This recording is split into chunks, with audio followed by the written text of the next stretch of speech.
We grab a screwdriver to pop that open. Yep, this is a coin from yesterday.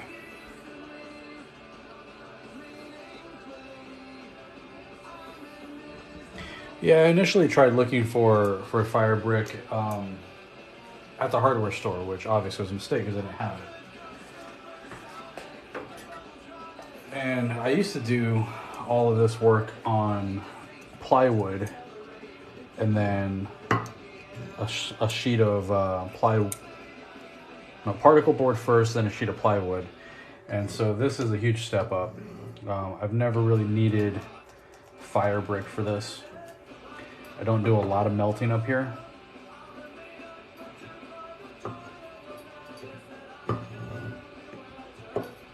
Or at least not enough to justify it, I think.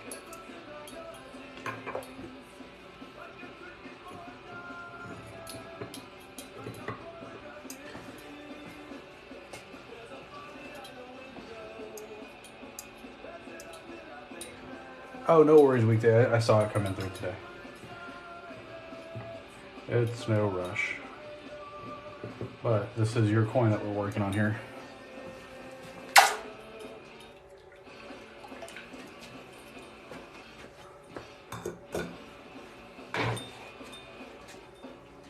Let's check mold and see how it came out.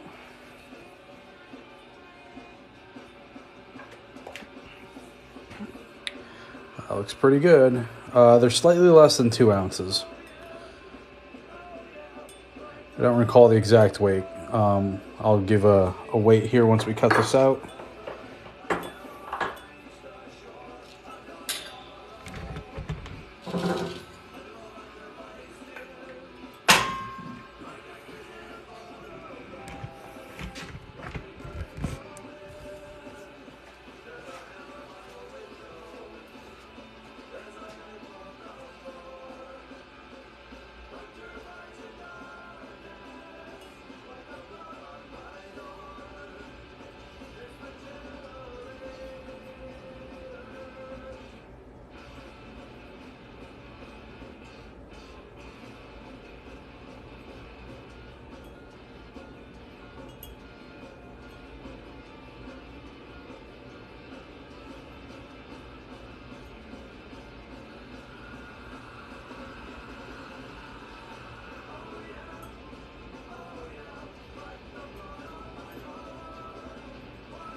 Yep, propane oxygen, that's it.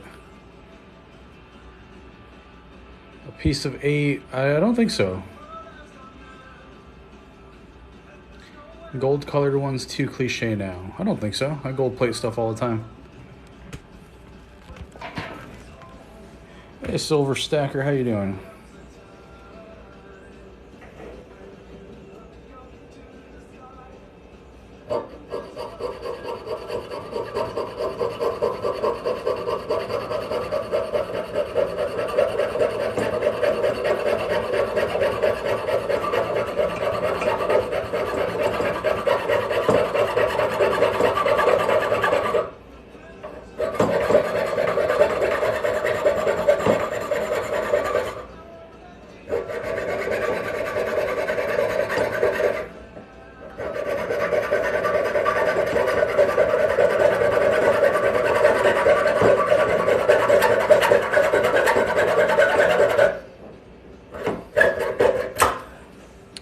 Wow.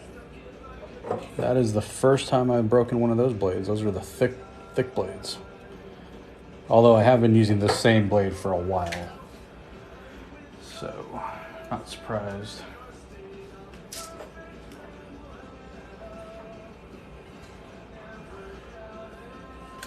It's kind of starting to wonder when I would break one. They're really thick for these big coins.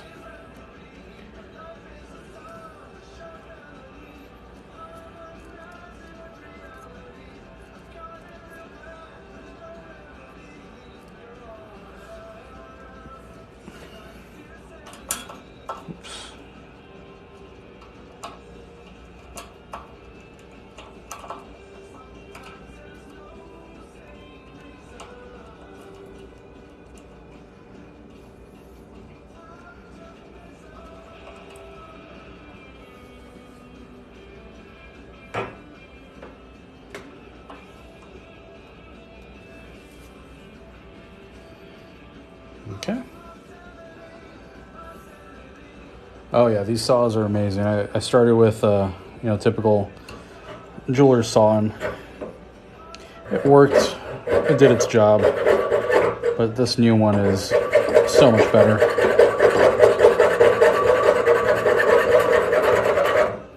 And now that I've discovered how to use the right blade for the right material, it's even better.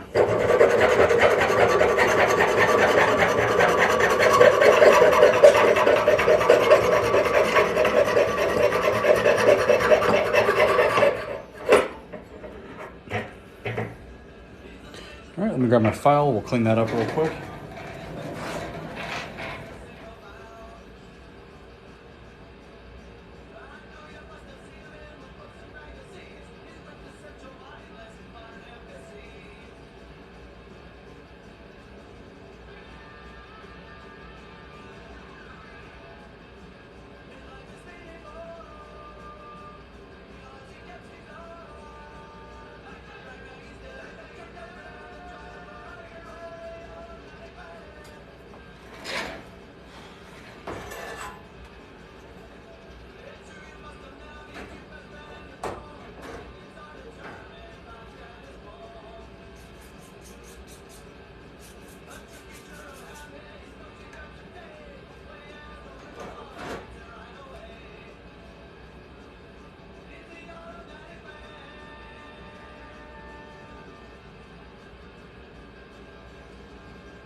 Got the hammer, and you got the file. Let me grab the holder. Clean up this edge real quick.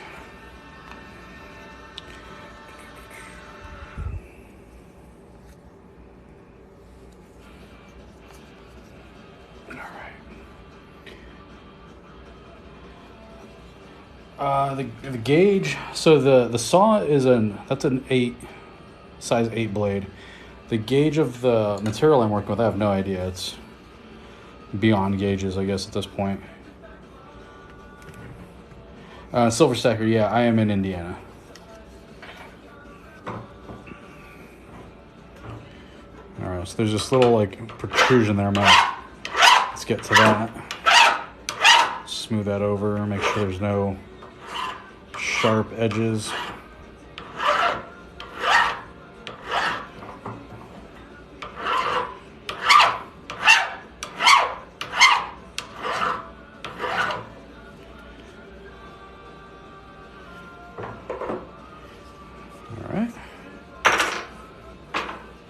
Not looking for it to be super duper clean because it's not gonna be. We just want the big marks taken off and the hard edges taken off. It's gonna get rounded off a lot in the polish, which I should mention now, if you're here to watch the stones get set, it's gonna be a little bit. The stones aren't gonna go in until after this goes through the tumbler.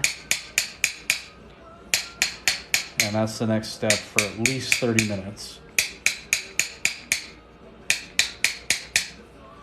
So if you've got something to do now that'll free you up in 30 minutes, you may want to do that.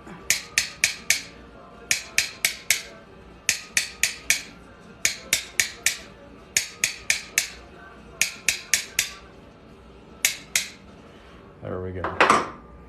So looking for evenness around the coin. One side's always going to be a little different. This side has a bigger border, I suppose. And so this is going to be the side that we put our rubies into, because I think, yeah, the skull is bigger on that side.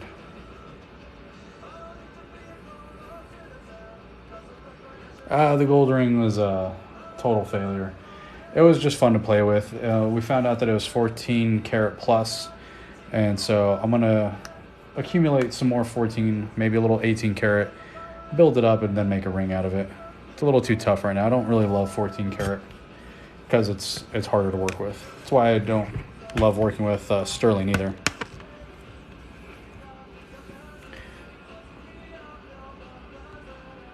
All right, so let's go over to the tumbler,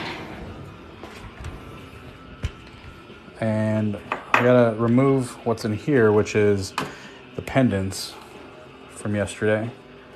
Here are the rubies that we'll set later.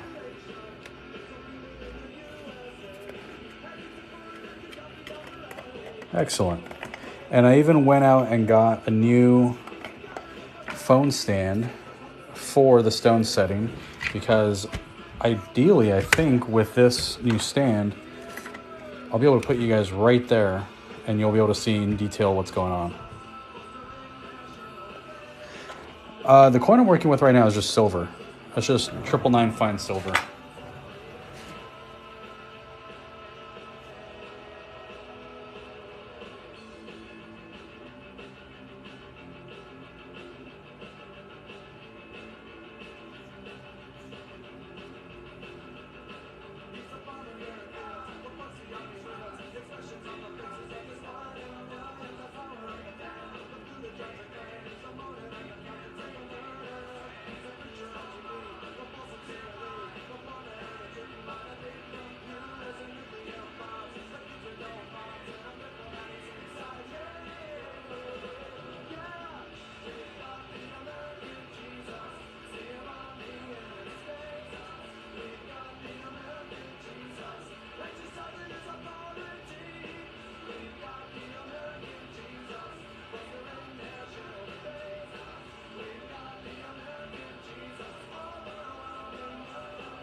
All right, just got an email that my package arrived, so let's finish this up real quick so I can go grab that.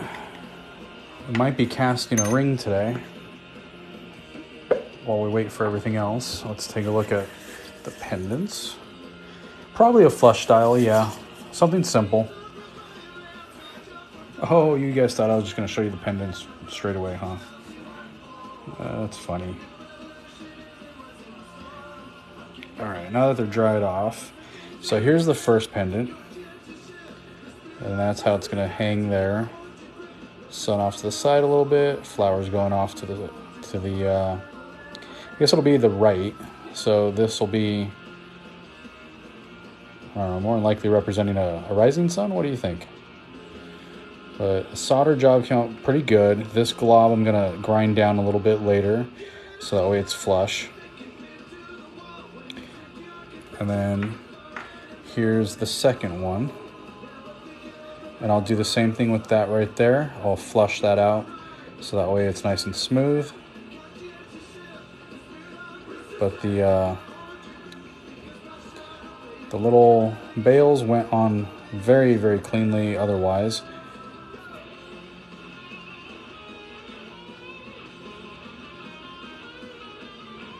All right, so we'll put those to the side. Oh yeah, we'll still do the gold paint. In fact, we can, let's see, how's the best way to do the gold paint? Are you going to want them antiqued?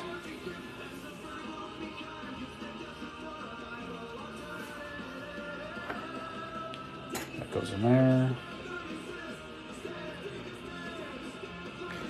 Okay, so if we're going to antique them, we should probably do the gold paint afterwards. So I'll antique them first, because the gold paint will get fouled by the antiquing process. All right, let me throw this on the tumbler. I'll be right back.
Okay, one last thing we need to do for these little charms. We need to make O-rings. They call them O-rings? I don't know what they're called. Secondary bails. Because when you put this on a chain, it's going to hang sideways, so we don't want that. Oh, 67. Guess everybody bounced in the meantime.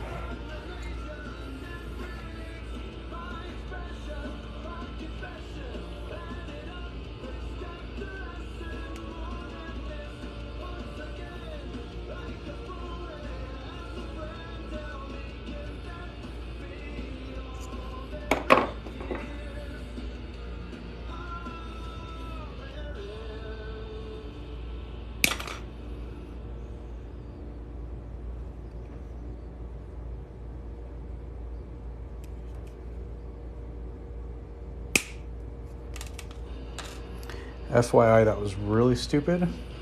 Should not have done that. I've broken these before by overloading them.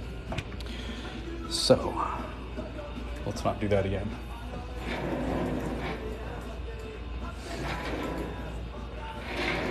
Alright, I don't know if this is going to be big enough, but let's find out.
Okay, I think this will be all right. Let me double check a couple of things.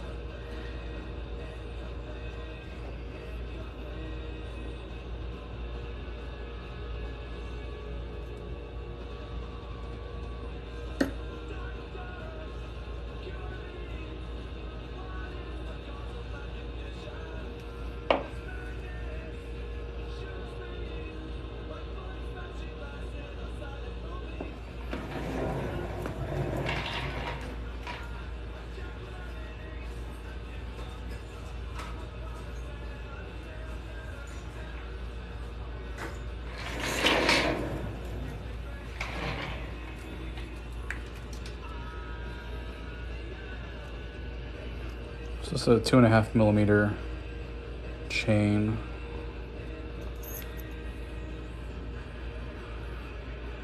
Cool. That'll work.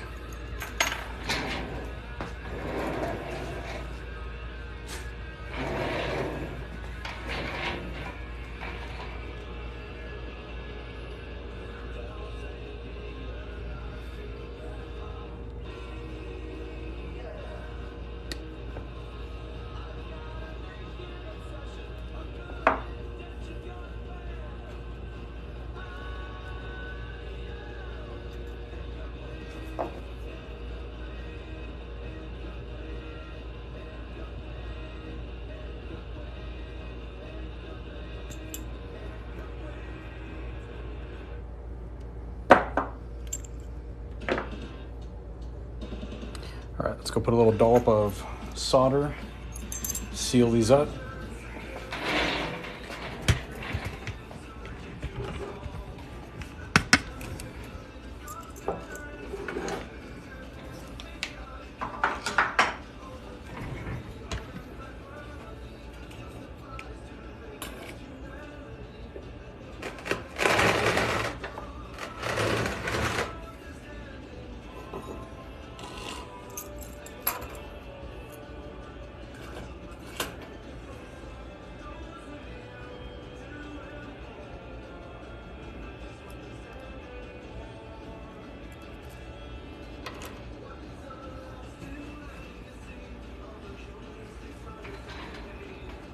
And we're gonna need a little bit of solder.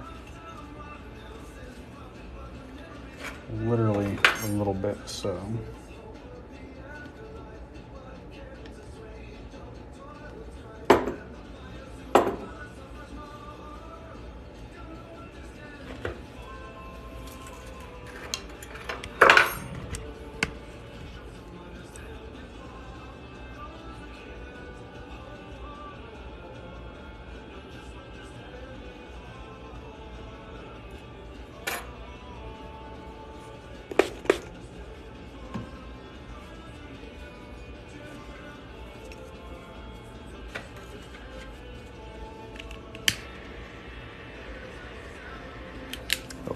Need to turn the gas back on.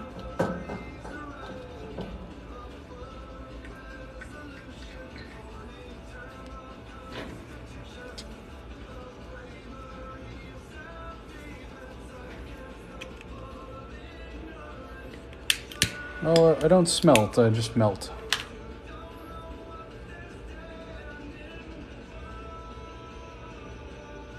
Sometimes join them together.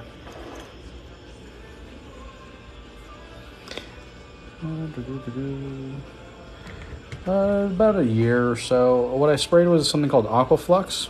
It's a self-pickling liquid soldering flux.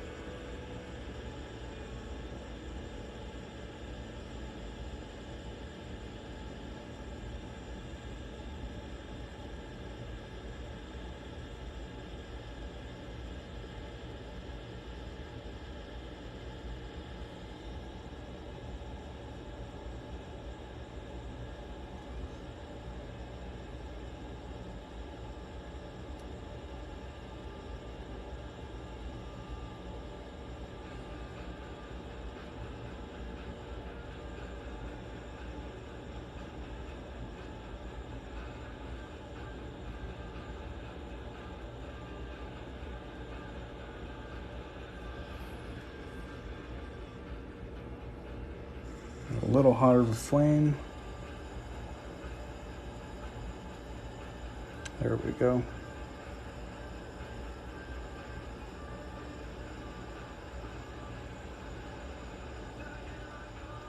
Okay. So that one's done. Let's put that to the side real quick and let's situate the next one. If I can do this without turning off the gas, that would be amazing. Sweet. A little more flux. I'm gonna ball the silver over here on the side. Pick up with our pick. Heat up the ring.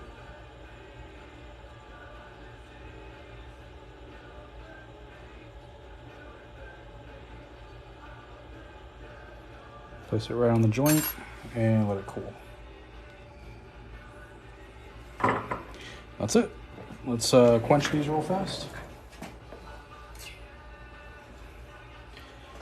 The big goal was to do that without ruining the polish that we got on the rest of the ring. The Aquaflux doesn't do much. It comes right off.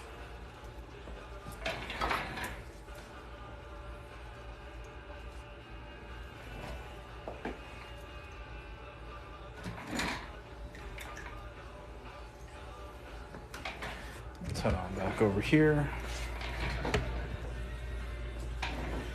Let's see. Okay, looks good. Let me take care of a couple of trouble spots real fast, and we're going to do that with this, it's called a silicone rubber polisher.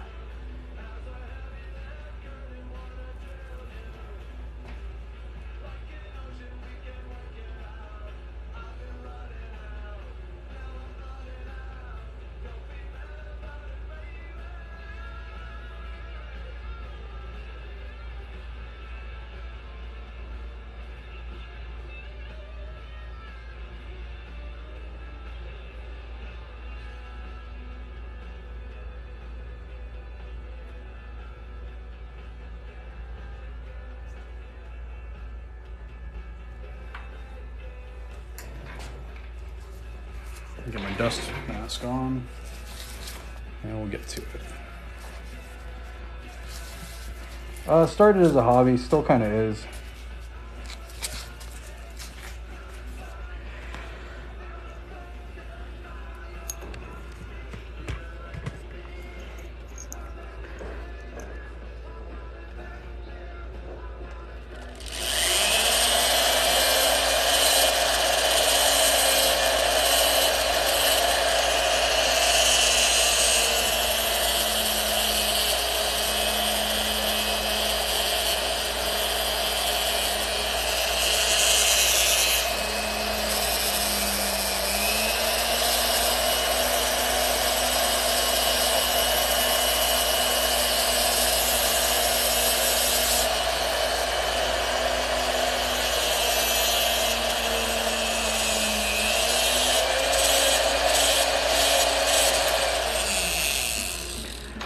Switch over to the other one real quick because they heat up pretty fast.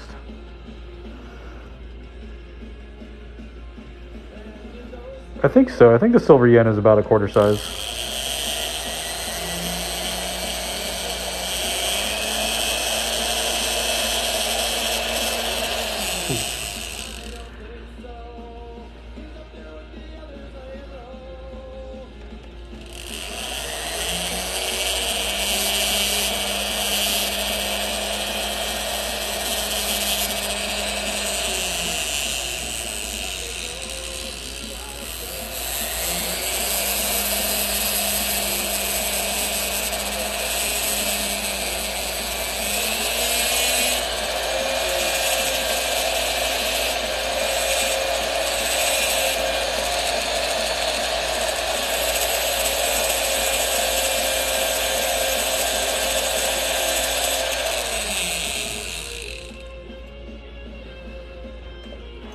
Remember, you also have to go off of the diameter on the listing. So if you're looking for coins, yen come in different sizes, cents come in different sizes. You have to look at the diameter. Don't just go by the year, because I've gotten 50-cent coins from Japan that ended up being less than a quarter size, and some that were about $half size.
Quarter inch or smaller. Let's see.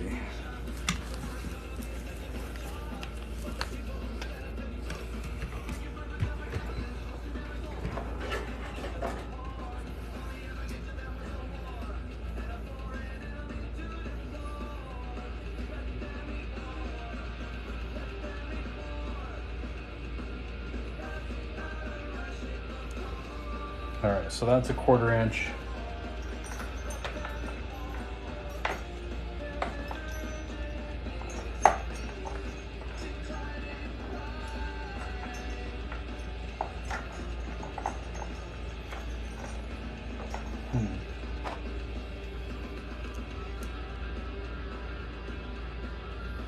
So I don't think they're quite this big. This is the smallest coin ring I have right now. But I'm pretty sure this is bigger than a quarter when it starts. So they're pretty close. I didn't see what silver stacker needed. No. Hang on, let me look back real quick. Silver stacker.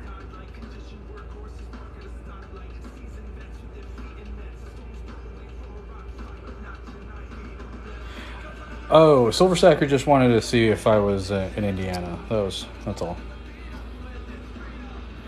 So, quarter size is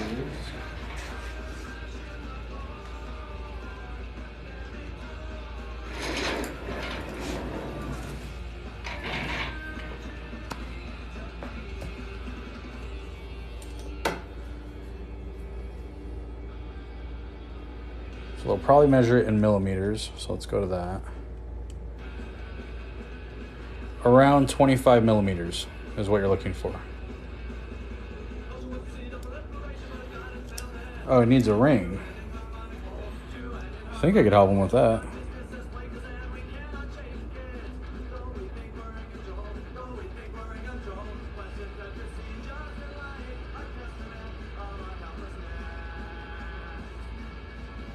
Oh, a Mexican Libertad ring. Yeah.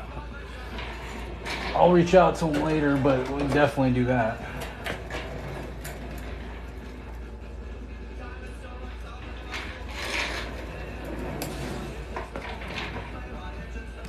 All right. So 25 millimeters or less, and you should be able to get that quarter inch band you're looking for.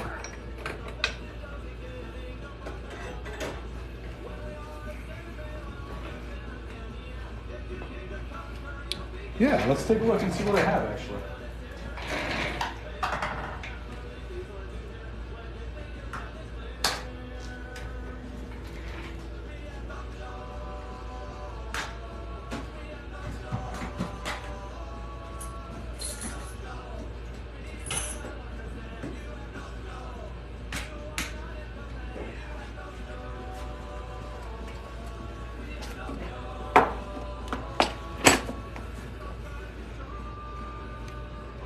Oh, it depends on the ring. It depends on the coin that you want to start with. My prices vary. So your best bet is to tell me. ideally what coin you want to start with, and we can go from there.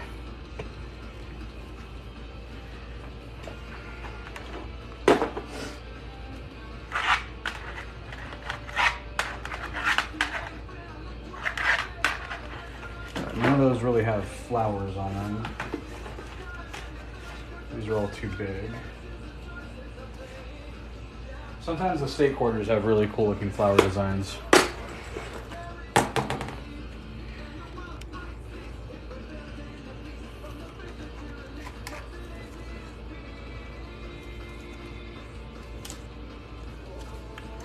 How about a 50 cent from 1937?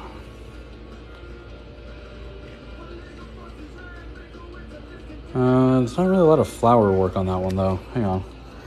Hold, please.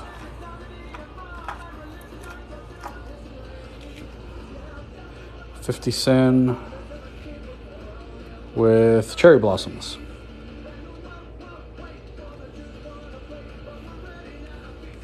The sen is what I've worked with in the past. I might have misspoke and said yen. I don't know much about the yen. Silver.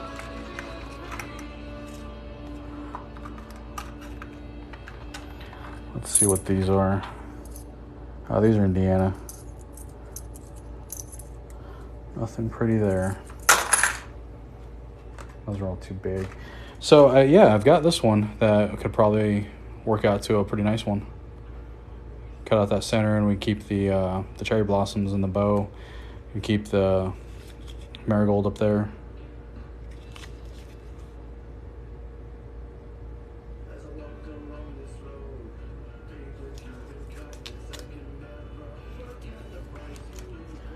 So something like that would be, I think I could do it for about 70.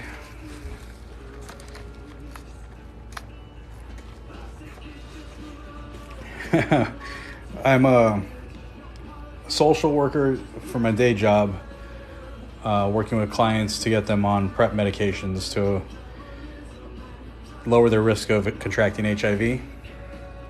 And then by education, I just graduated with master's in marriage and family therapy, and working on getting my hours and all that stuff so I could get fully licensed there. Add it to your list. You got it. I'll put it with your other ring.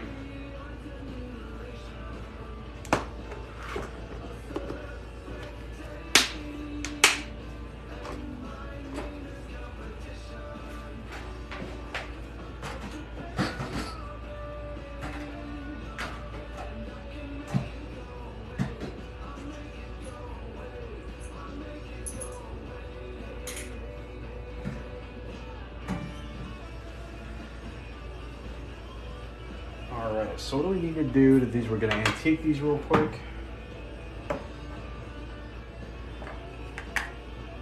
And then we'll do the gold paint after. I'm going to add some additional liver of sulfur to this mix because it's a couple days old and it wasn't too strong to begin with.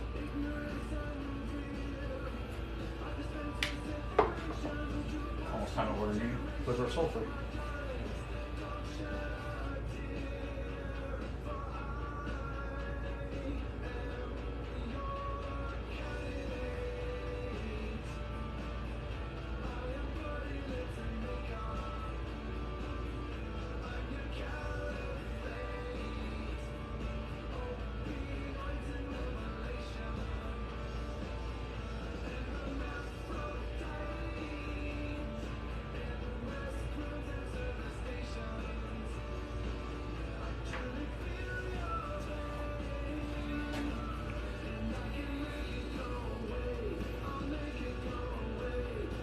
Jewelry making I've been doing for about a year. Coin ring making a little bit longer than that, year and a half or so. Let's see.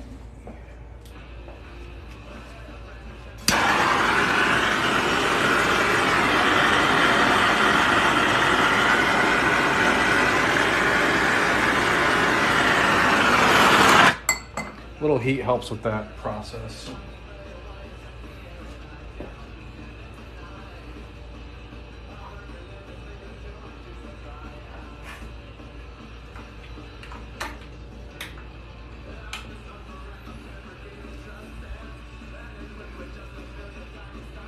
Oh, thank you. I put a lot of hours into it, and it's definitely paying off. Let's take a look and see where we are. Not much is happening yet, so I'm going to let those go for pretty much the entire time that we're setting the stones, I think. Speaking of which, I'm going to go grab the tumbler. I want this liver of sulfur solution to really get in there and do its thing. So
so the steel tongs and the LOS aren't really a thing. It's the pickle solution that we have to worry about. Steel tongs and the pickle solution will contaminate it and turn your work pink, your silver pink. So I use this little copper hook to get things out of that.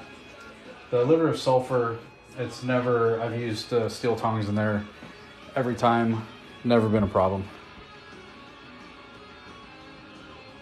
How long does it take from start to finish for what? What are we talking about? There's like 4 projects going right now. So that's where we're at now with the coin. Everything looks great. And if you recall, we're going to do this side because that's the side with the larger skull, just slightly. A ring, basic coin ring, about 40 minutes, maybe half an hour if I rush it.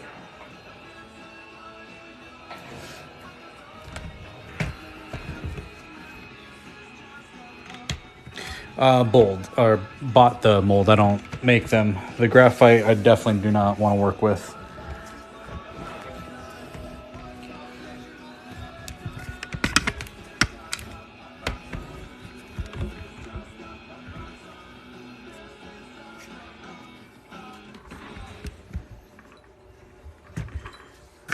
So we need to secure this coin. There's a couple ways I could do that.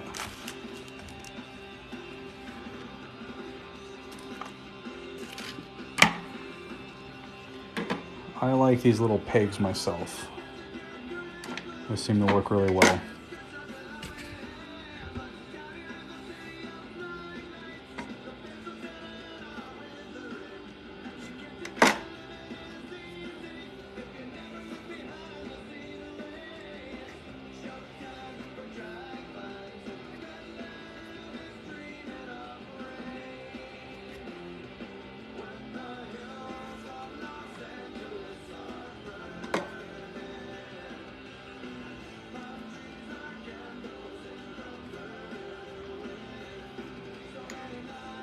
Cool.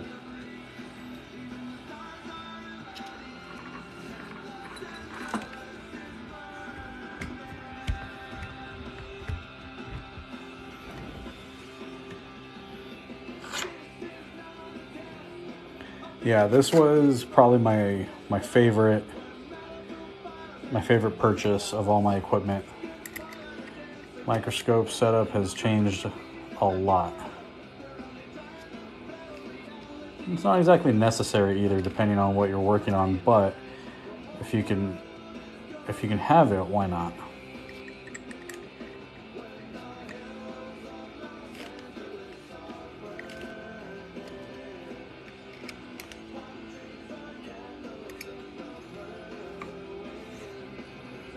Make sure that's not going anywhere. Looks like I'm a little bit on top of this one piece, so I'll try to reposition it.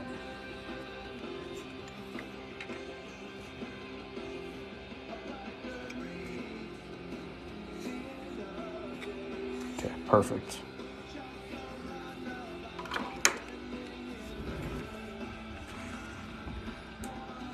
Yes, it is from Pirates of the Caribbean. That's right.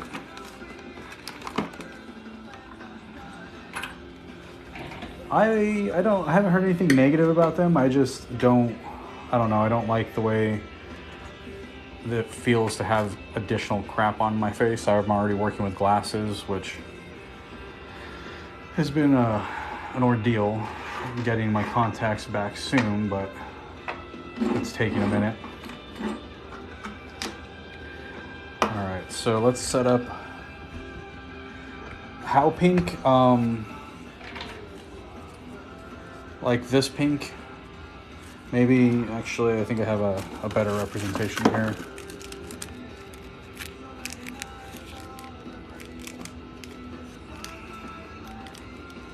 I don't know. It's hard to say, but it's pretty pink, like noticeable pink. And it doesn't look good. You don't want it done on purpose. Not a pretty pink, no. Yep, I was in the same boat. Magnifiers over glasses, and they kept falling, they kept sliding forward. Oops, those are the wrong ones.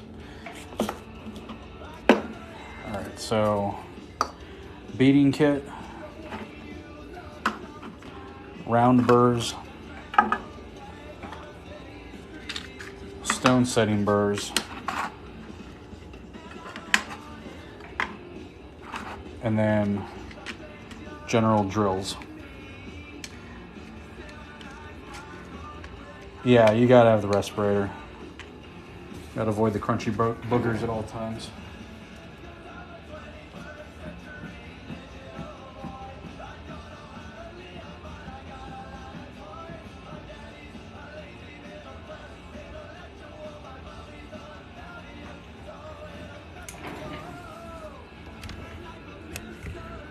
All right, so I'm gonna move you all over to this new stand, and let's see how things go. I'll check on you every so often. I should be able to get you a better view, I think. Alright, so a lot of times I'm gonna be working this direction. Is that gonna be, you think that'll be okay? Looks great. Okay, cool. I'll try to turn towards the camera every so often so you all can see how things are going.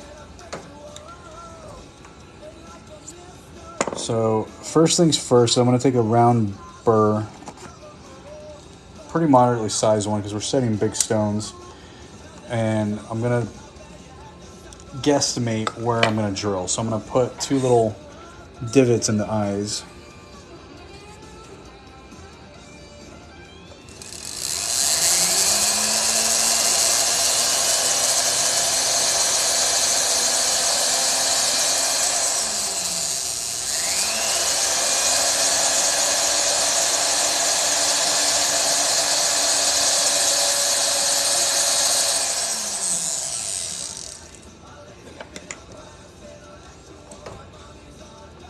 Okay, and so that's what I did. Gave them pupils, made them nice and creepy. You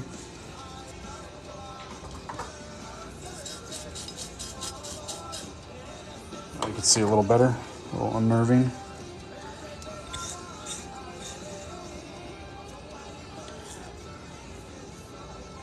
And at this point I have to switch my handsets, annoyingly enough, so that I can get the Dremel drill bits in.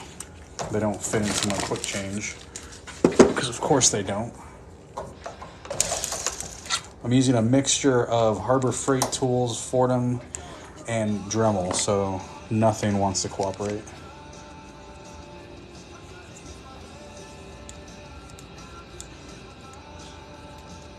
So my Harbor Freight flex shaft handle is a chuck and key. Sucks, do not recommend. Let me grab some dry lubricant for cutting.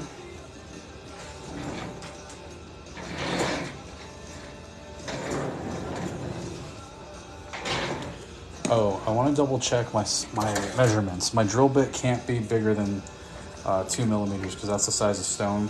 I'm setting 2.5 millimeter stones. Cool, we're at 1.92. So I want all the final workup to be done with stone setting burr.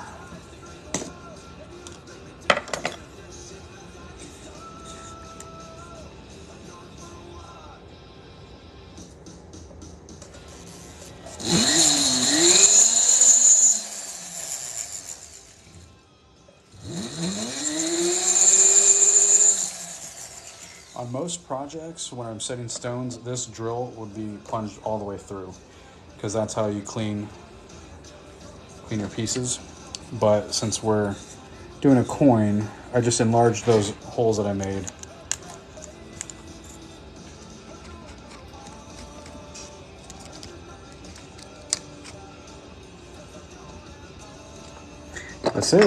Yes it is.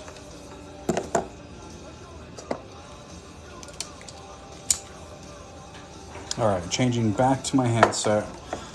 Before I proceed, I want to double check the size of my stones. I believe they were 2.8 roughly.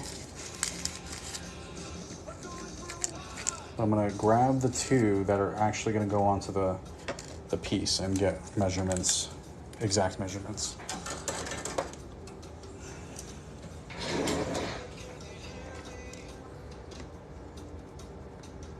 Our first one is 2.98. Our second one is 2.93. So I'm gonna go in with, this is the largest round bit I have, and I'm gonna clear out some more material before changing to a stone setting burr.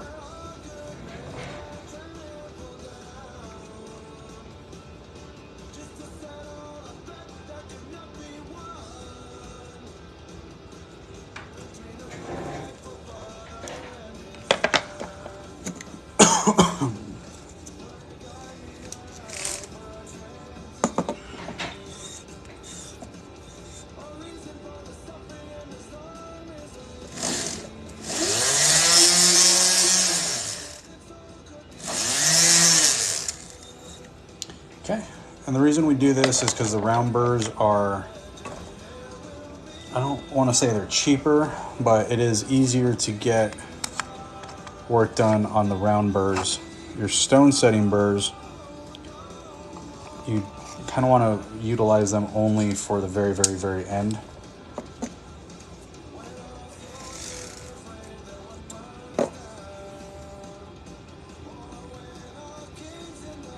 Been watching since the pour, awesome.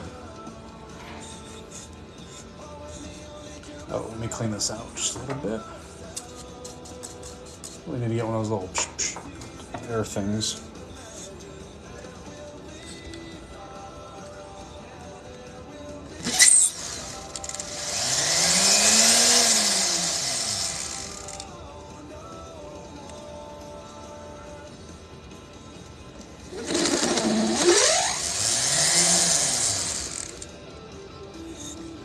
Okay, so what that did, we cut a seat for the stone to sit in.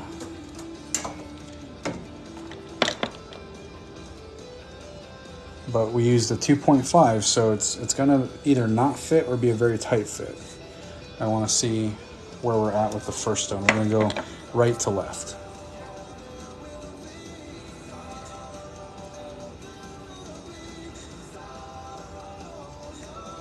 Yeah, there's a ways to go, and that's okay.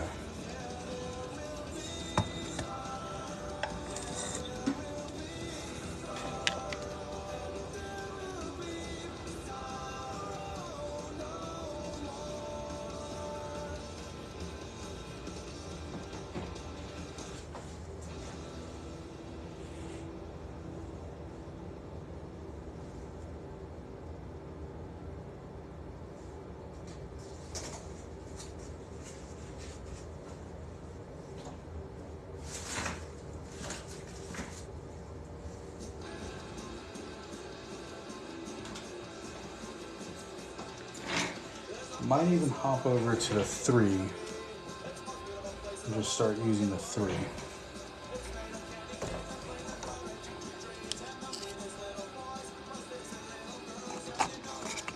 We're very close to a 3, so I think I'm going to do that.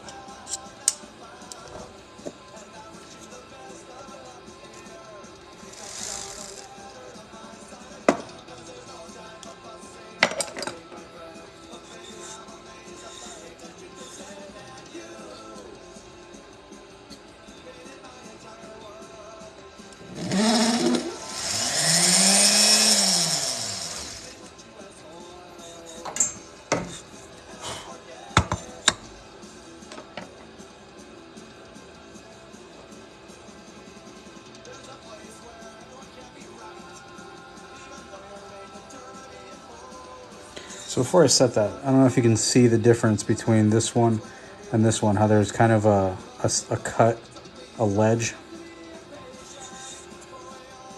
That ledge is what's going to cradle the bottom part of this, this stone.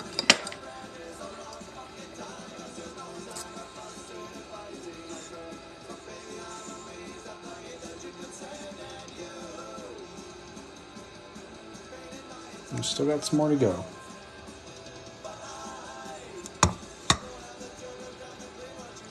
Let me check my measurements and make sure I have these bits labeled correctly.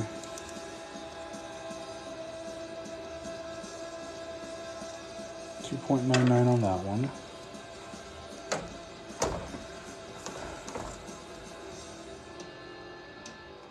.87. Okay.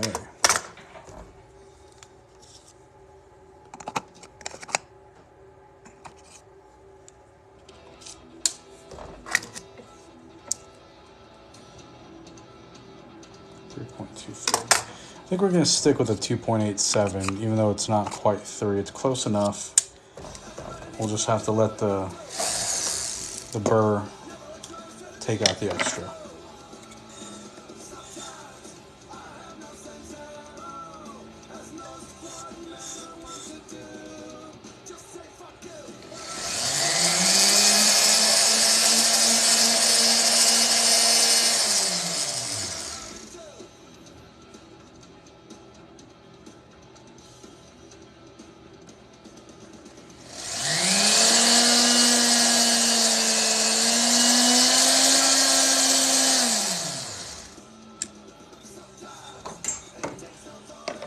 Let's try that.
Okay, that looks set. Let me go ahead and run a little burr around the edge to fold in some of that metal.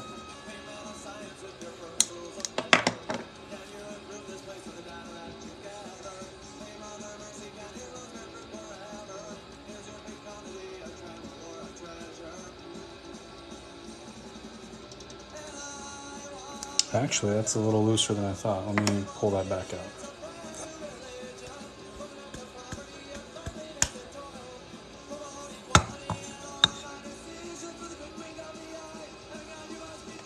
Okay.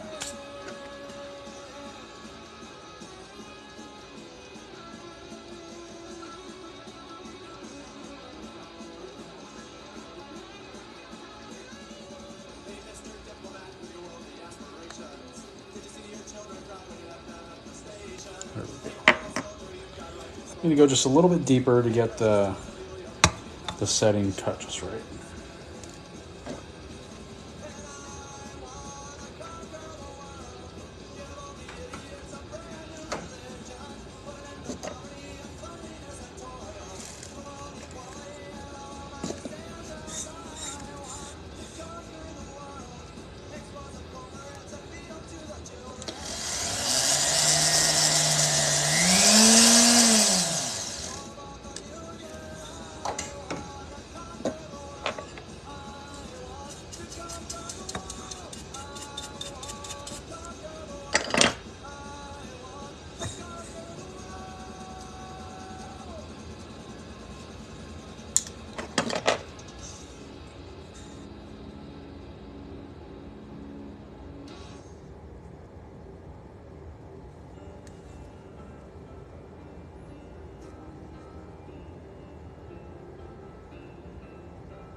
Still need a little bit more.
So I got it set, and then I added some beading right around the edge because I wanted it to kind of sparkle. I think I got that, at least around the edges and on the outside. At least it gives it additional texture. One down, one to go.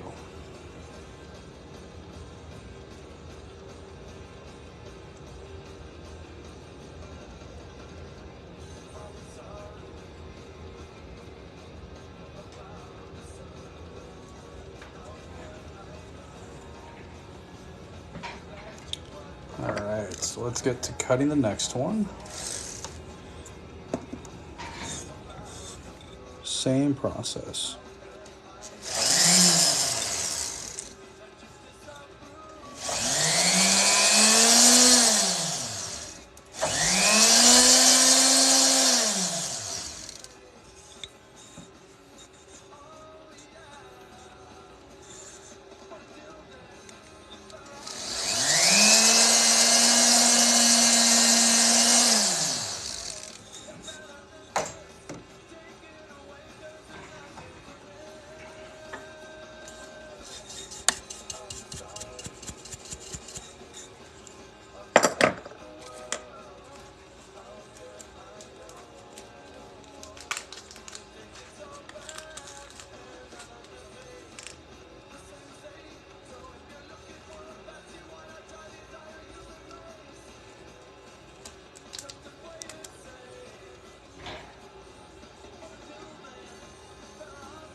Okay, we need to go quite a bit more.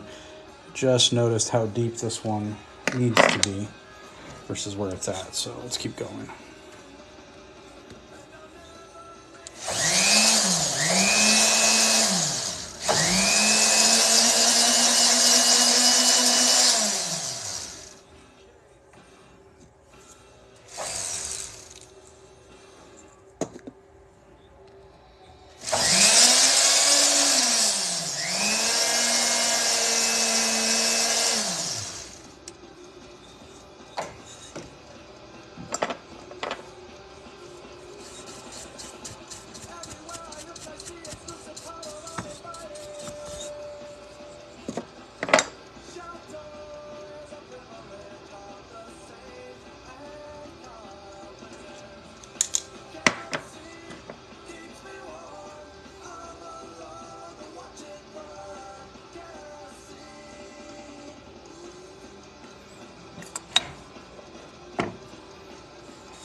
A little bit more.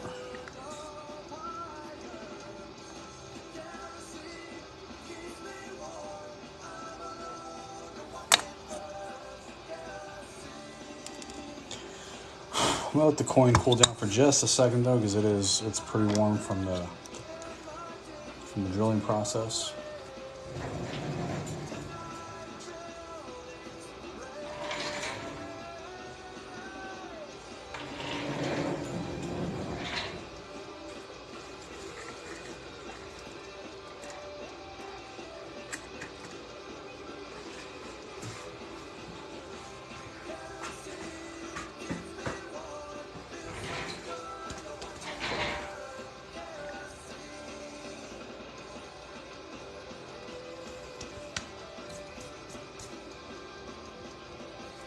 Okay. I think we can continue.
Oh, wow, thank you. That was pretty cool.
And there it is.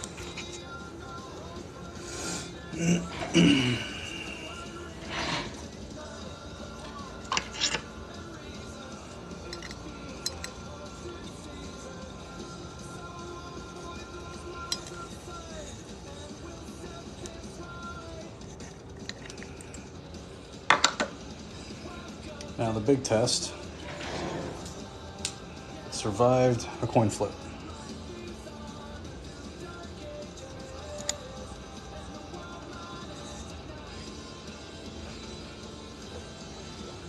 It was a little trickier to set than I thought because of the recess of the eyes.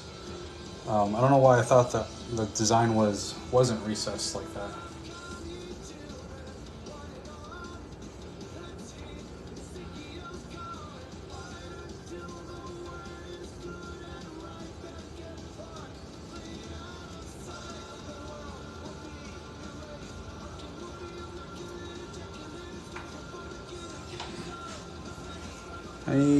Let's see, any questions? Any comments? Love it, like it. Awesome, I appreciate that, everybody. This is the first one that's been done like that. I've set stones and eyes before. In fact, I have the Memento Mori here, but never such large stones and never rubies.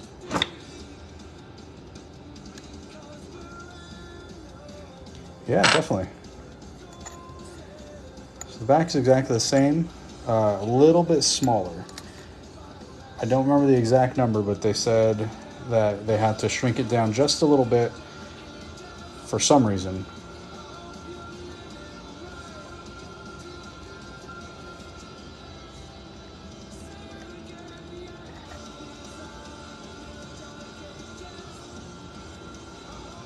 The edges held pretty good.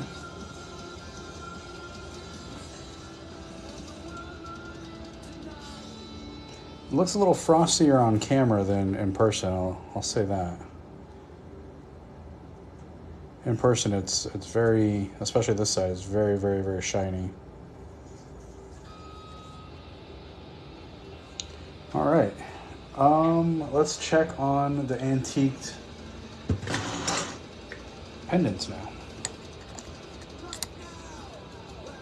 I'm gonna bring you guys back to a normal view while I clean up a little bit and then bring out the pendants.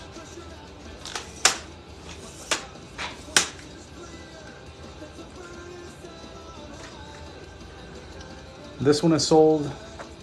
This one is for sale. This one's $150, and those are cubic zirconia set in the eyes.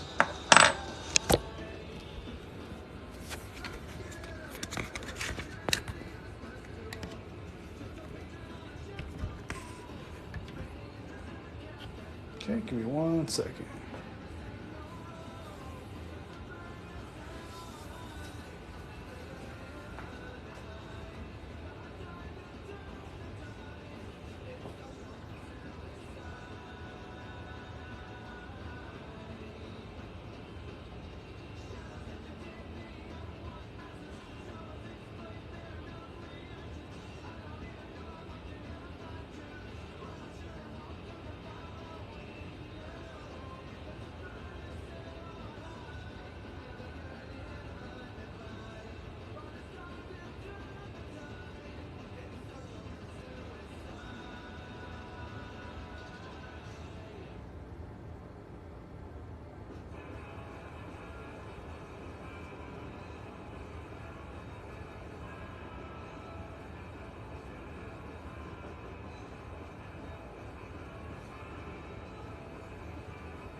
All right, so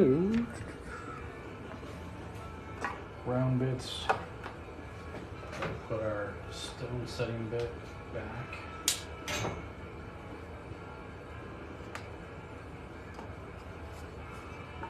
I mention this every time I use them, but if you don't put these covers back on and just leave it on the open, you will stab yourself on them. They do not feel good.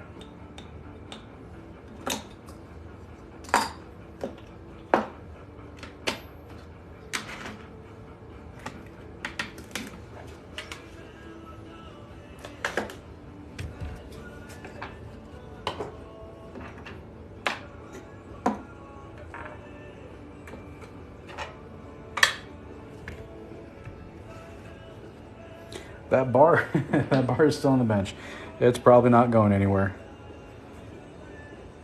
It's a big old chunk of ugly sterling, so.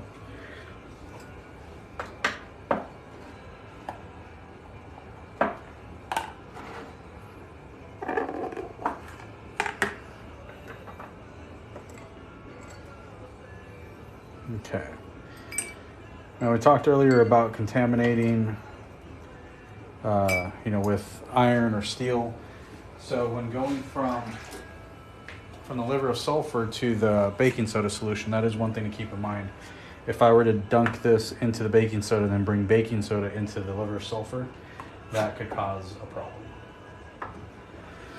It'll neutralize the liver of sulfur, and that would be bad.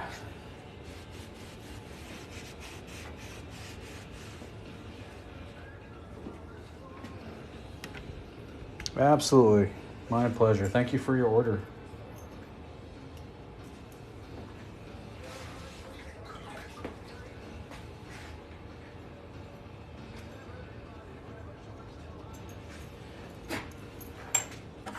All right, let's take a look at the pendants. So this one here, I don't think we're going to really be able to do any of the paint. Well, I guess we can do the paint here in the leaves, but anything raised up is going to get polished. So that's one thing to keep in mind there. This one here, we could definitely flow the paint into the sun, and then as I polish off the liver or the patina, the paint should stay behind. Did you want the paint in the flowers as well? Because that might work too. Oh, thank you for the rose. Working on the rose pendant.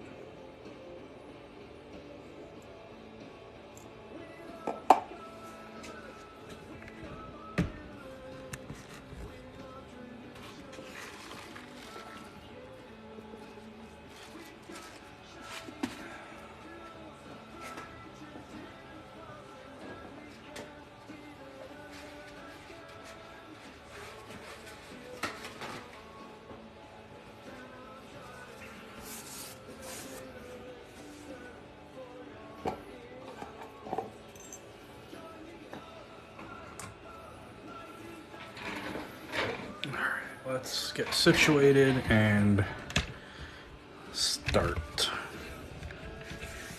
I think Lego is busy, but you got an idea.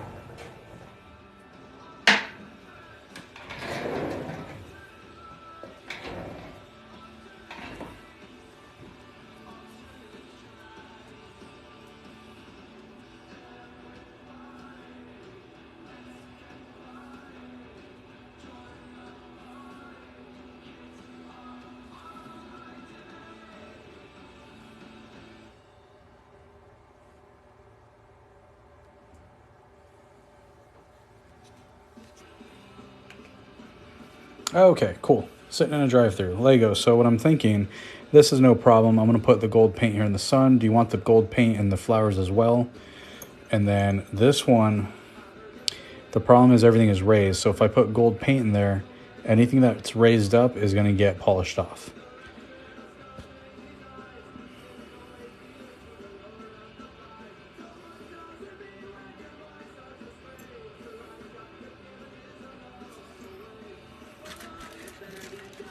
Just the sun. Okay.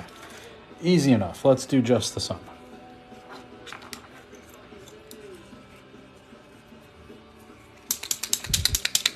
So what I'm using is a gold paint pen.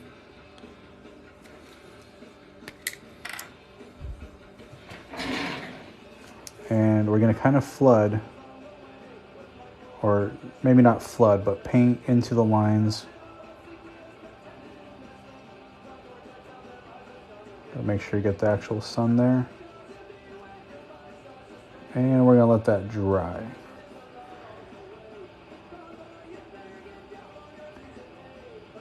But I feel like I can see black lines in there, and that's not good. That's not what we want. We want to see filled gold lines. So going back over a couple times just to make sure that the gold paint is getting caught in those ridges.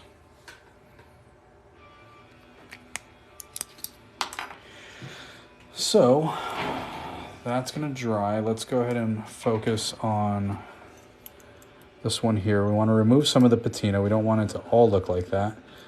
I'm going to use a buff stick, but not that one because that one's very rough.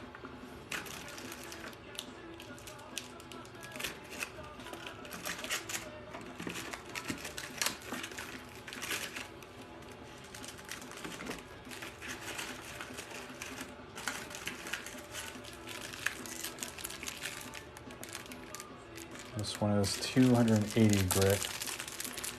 I kind of think 280 grit might still be too rough. So what I'm going to do is I'm going to try it out on the back first. I want to see what that does.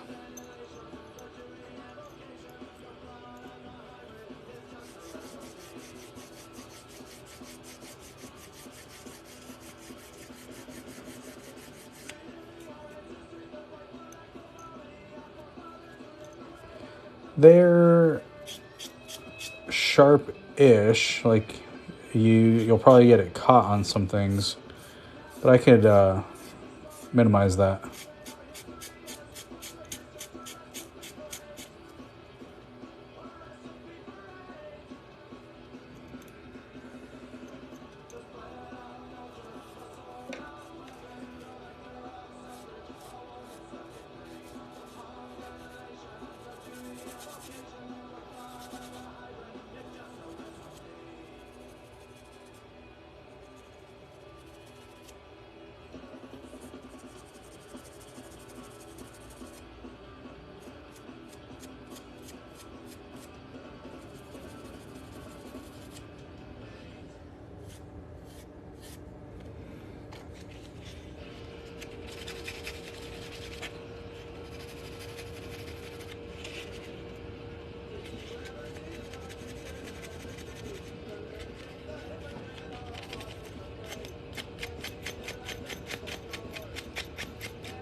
Okay, to take care of those points, let's go on over here, and we're going to use that silicone rubber polisher again.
Not a problem.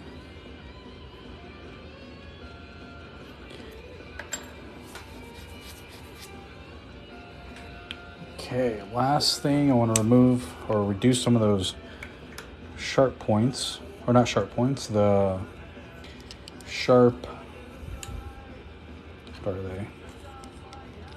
Sharp scratches. Got me all worried about killing people now.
How are we thinking?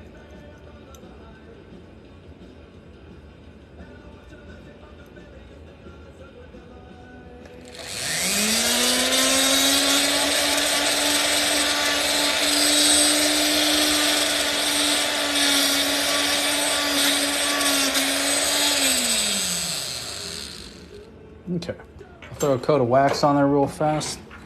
I think the paint is still drying over here, so no problem.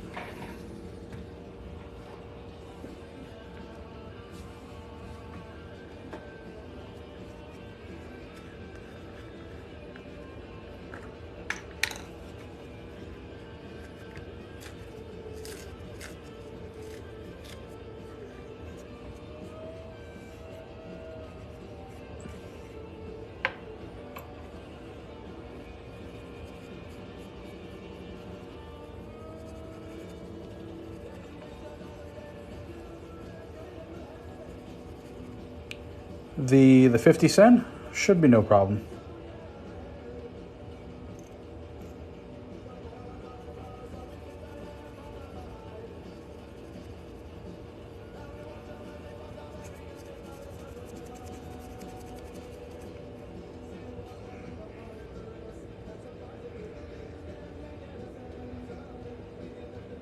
So we got kind of a negative effect. We got the dark rose in the leaves there and the light rose in the leaves there.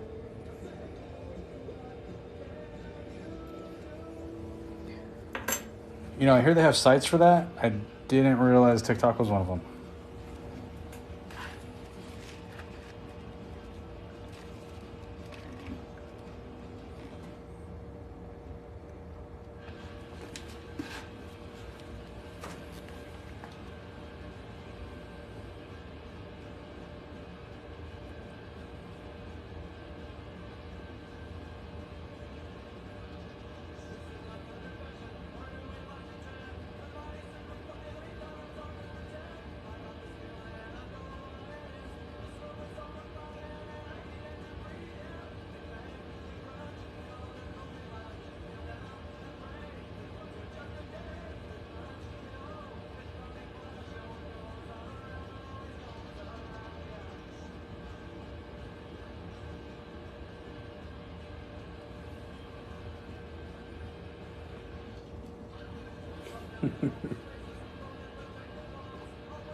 All right, I think we're getting close to being able to take this paint off. I'd be lying if I said I wasn't kind of nervous about this.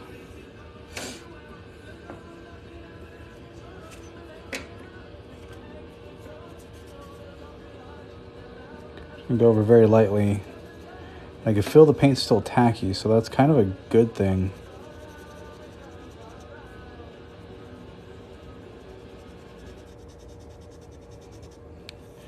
I don't really want to take off the patina. It's going to come off a little bit. But I'm trying to keep as much of the patina on there.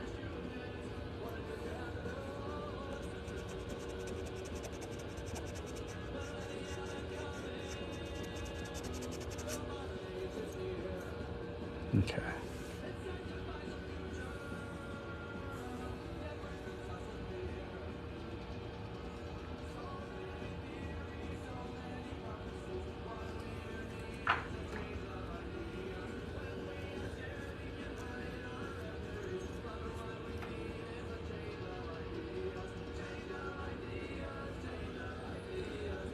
It was.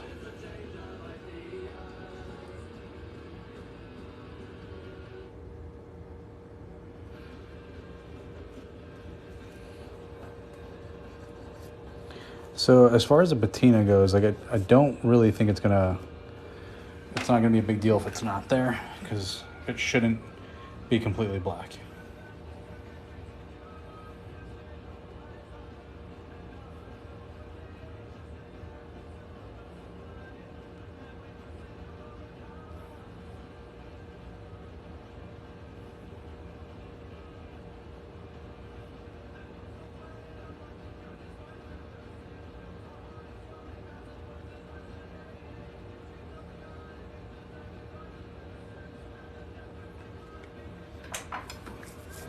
Okay, let's move on over here and try to do a little bit of cleanup.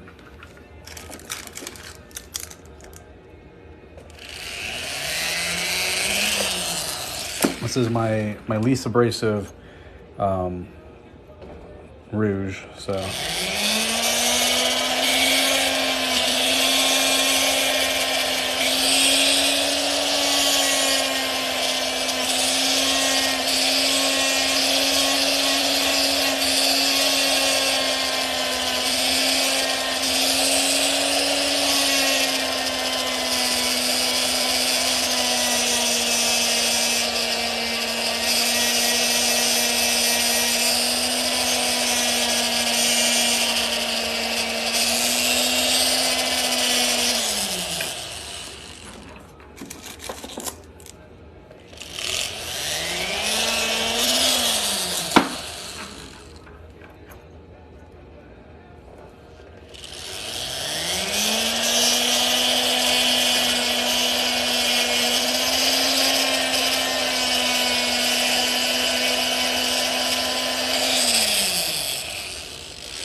I'm gonna throw this in the ultrasonic and see how that looks.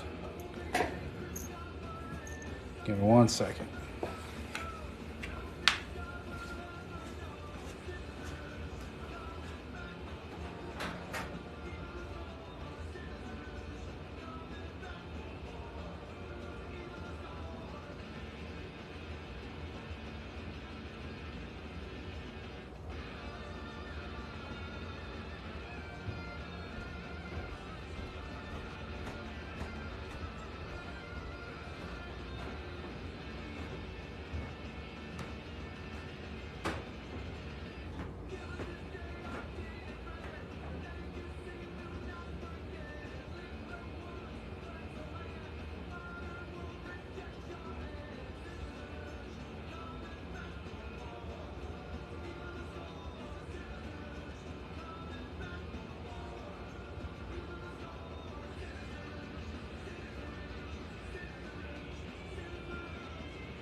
All right. So a little bit of the gold stayed, not as much as I would like, or it's not as gold as I wanted to see, but it's okay. It looks good.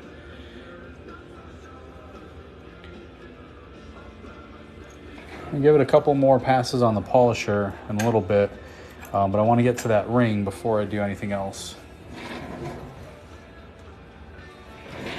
So the ring we're gonna do is, yeah, I think they came out perfect. Exactly what I was hoping for, but a little bit different than I envisioned. Obviously I wanted this to be more gold, but I don't think that's really feasible now that I think about it because of the polishing process. We have to remove some of that gold paint. But it definitely is gonna look great.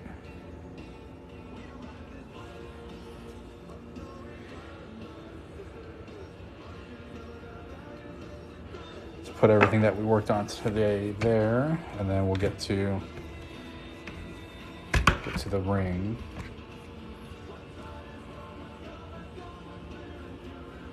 And grab a picture of this one.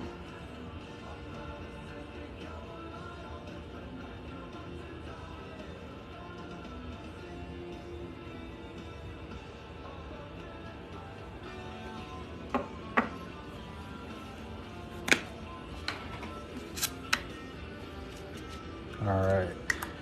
Lego, remind me, are we doing a 7 1/4 on this one? How many ounces? Oh, that's right. We never got a weight for that thing, did we? Let's take a look.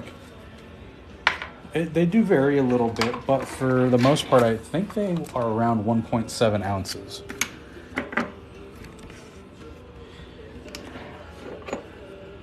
I do have the ability to post this live on my YouTube, so keep an eye out there.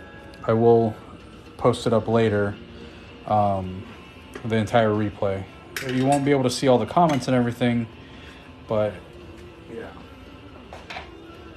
I think I can get the band pretty thin, but you got to keep in mind we don't want to lose too much of the detail here, so we're talking about an ideal thickness on this is going to be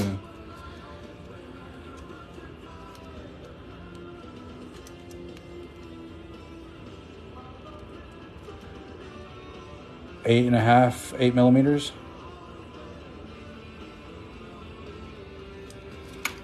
Yep, YouTube is Navarro rings, that's right.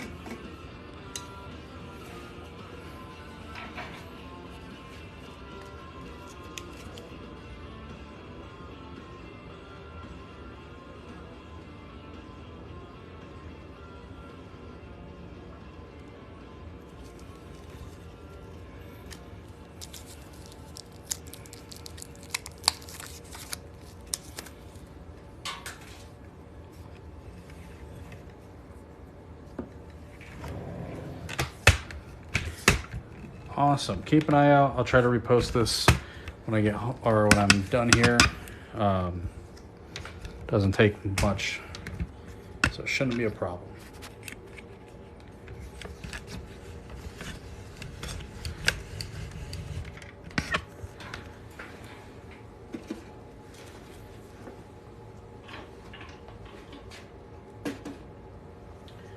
All right.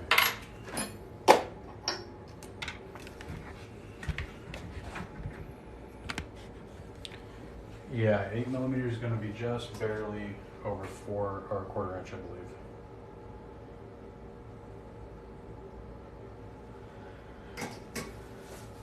So let's do this. I'll make the ring, and if it doesn't come out thin enough, it won't be a problem to sell. But let's see what we can do for you with this coin.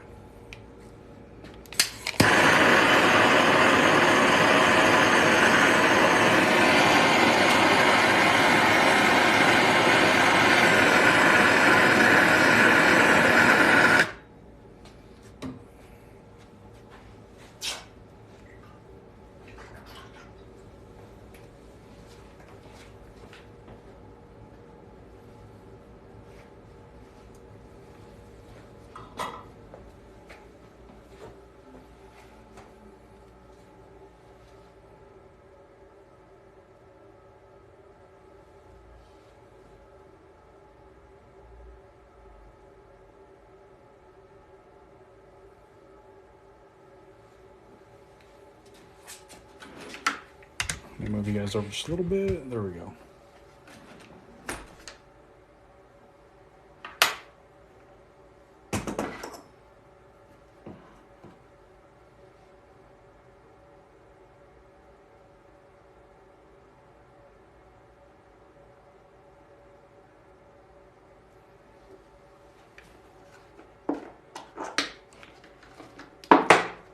Alexa, play The Clash.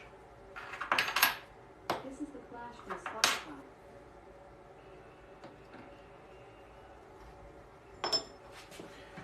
All right, so I got the right size for the punch. Let me secure it.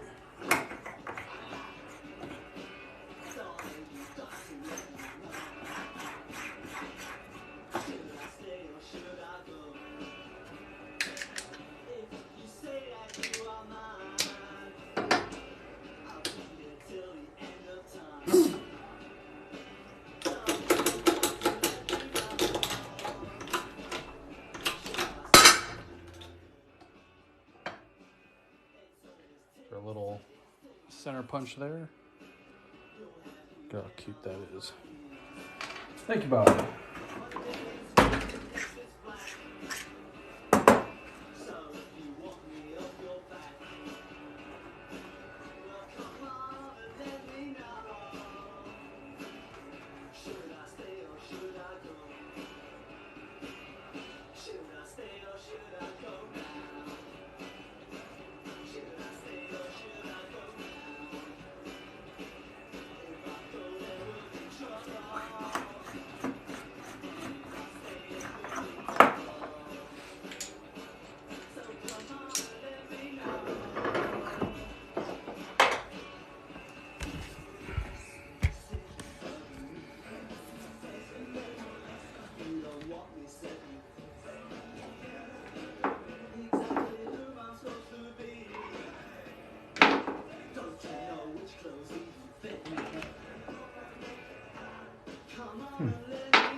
There's my cone.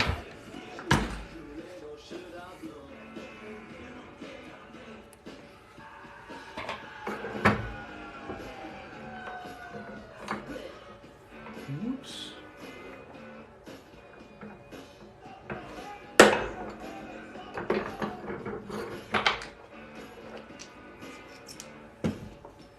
All right. Now that we've got that extracted, let's start the folding process.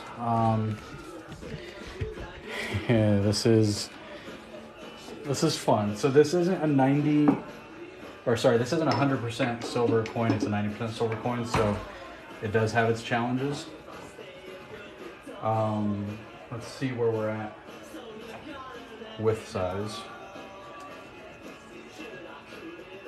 So we're just over a quarter inch, we're at 0.29. So I think we'll be okay. I could round it out a little bit so that way it doesn't have, you know, the straight walls, and it's got a little bit of a curvature to it.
So we got our cone shape. Let me hit it with a little bit of heat one more time.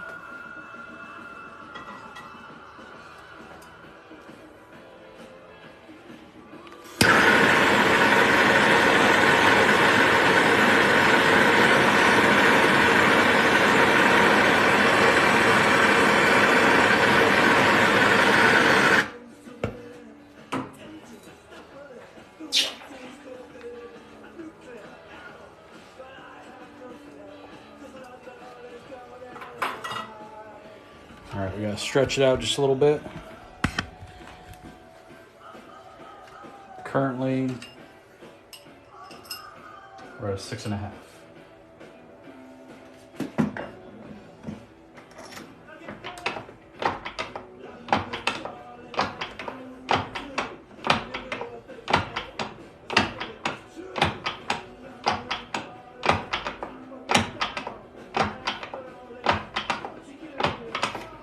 Anneal again. I've got to anneal very often with this coin because it has a very high probability of snapping.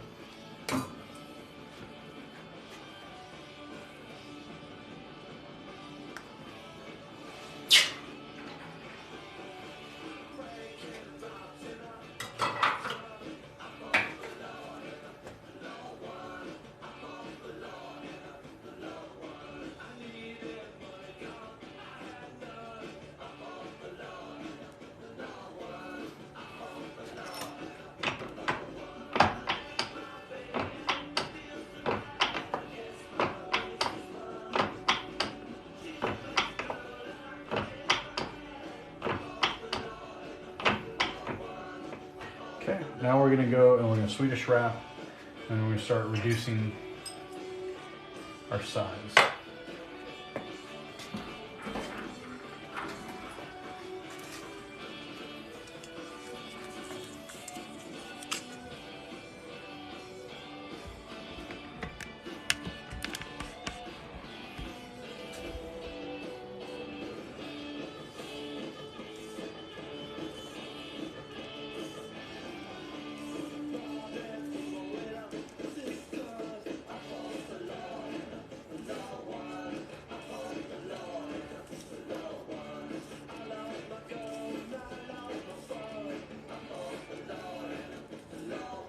$7.25, perfect.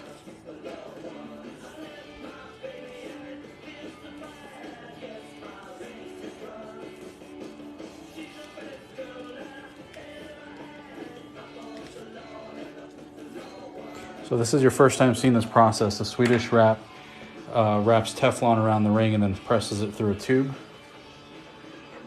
And that's how we reduce the size of coin rings. This works in some other applications, but for the most part, this is a coin ring specific process.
Okay, let's see what size this is. is about an 8. So let's clear out the inside rim very quickly.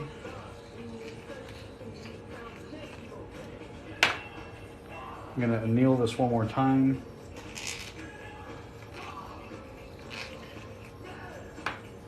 And we'll shape up the final product.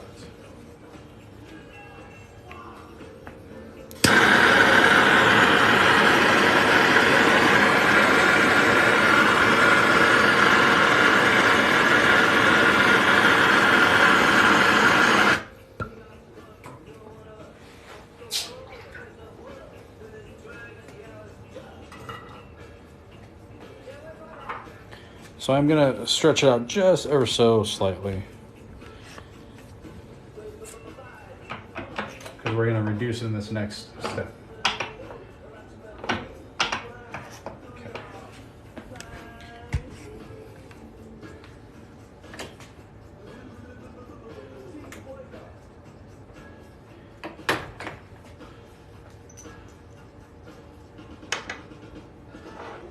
This is just about the only time I ever use the Jason's Works die, but I can't deny how well it shapes these smaller rings.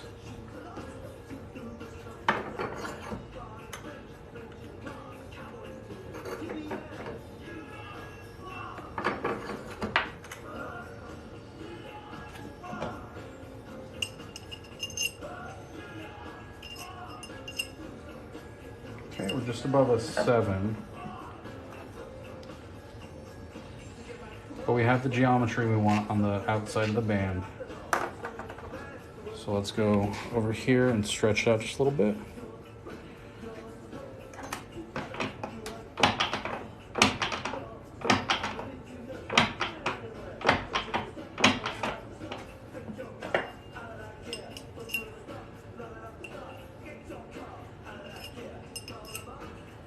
Okay, it's coming in just below 7.5, which is our target. I'm gonna give it another little tap to try to bring it down to that 7.25 that we want the final piece to be.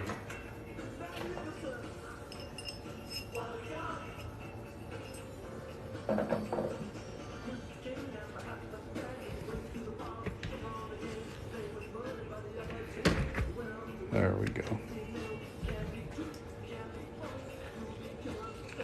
So fine tuning to go from a 7 to a 7.25.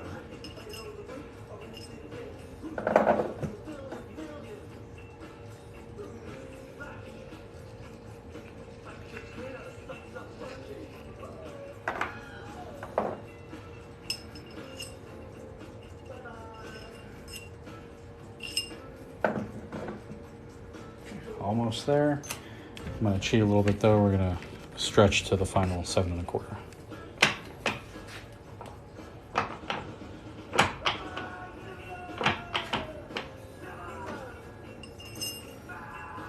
There it is. Come in right below 7.5. So that doesn't look great, right? We need to pickle this, polish it, and then finish it. And the final bandwidth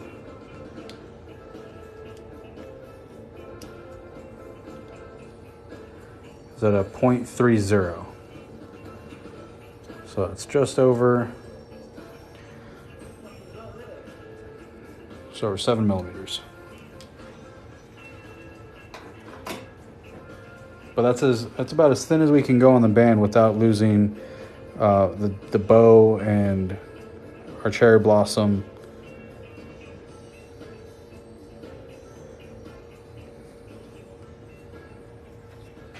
So into the pickle it goes. We'll check on it in a little bit and we'll see that it's turned white or just about, and it'll be ready to go.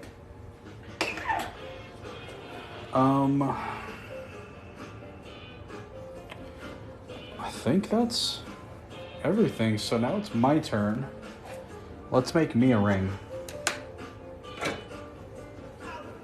Let me clear up some of this stuff here.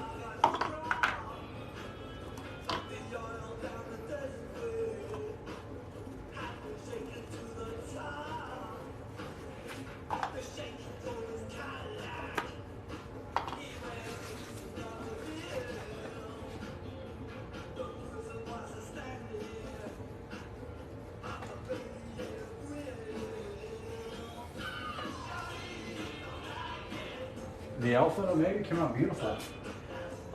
The edges on that one, I'm going to leave as is because we're getting really close to the design. But I have not reduced this one yet. So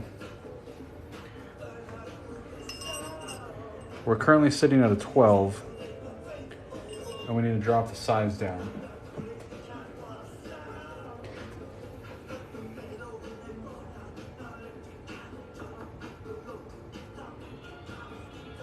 But if you don't mind, I'm gonna do that one off live because it's gonna be really tedious. It's Swedish wrap, exactly what we just did, and so I'll take care of that on my own time.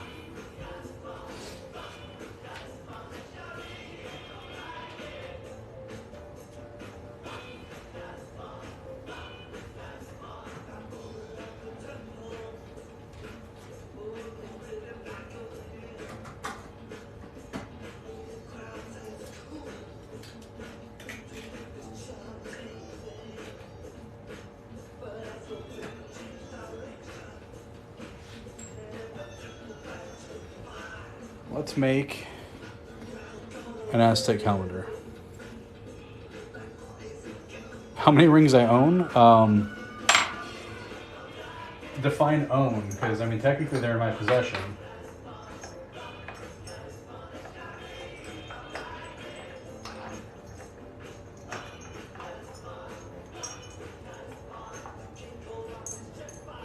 This is kind of like my favorite thing to do on a live, so I'm going to display for you how many rings I currently can fit on one hand.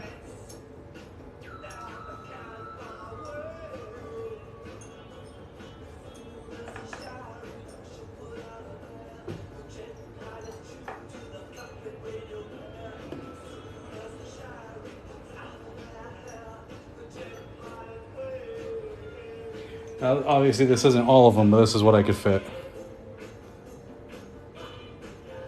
Oh, that aren't for sale? I mean, come on, everything's for sale. Let's be honest. I guess technically this one here is mine because it's an 84 with a set garnet. And also technically this Morgan here is a 1884 with a set sapphire. That one's technically mine. Oh, that's an 89. That's not the right one. Freaking Morgans all look the same.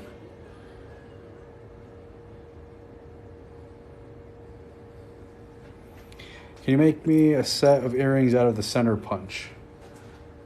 Yeah, I can.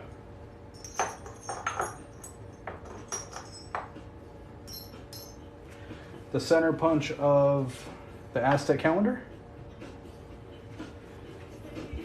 Yeah. In fact, I have an Aztec calendar center punch, so let's get on it. Let's do it. Oh, nice, Bob. 84s. That's us. The copper colored pieces, there's a couple of them. Let me bring them over and we'll take a look. All right, so that top one is a 68 Irish penny. The next one is a Celtic lore copper round. And then below that is, I think technically it's a Morgan style round, but it's got some very unique features for it that aren't Morgan. And this bottom one is a Philadelphia City panoramic coin. So they're not listed on the site. These are kind of like one-offs. The copper one here, I think I have it actually on my Etsy. I think it's $60. The 68, I would do like 40 on it because I've got a bunch of other 68s. This one here, the Morgan style round, I'd give up for 30 because I've had it for so long. And then the same for the Panorama City one there. That'd be about $30. Yeah, copper is amazing to work with. It finishes beautifully, but it will turn your finger green. And if you don't know that ahead of time, I don't like having that conversation with people after they've ordered it and worn it. Nice, David. Yeah, go for it. Shoot over the $30 of the PayPal, and I'll include the Morgan with your coin. Just let me know what size you need.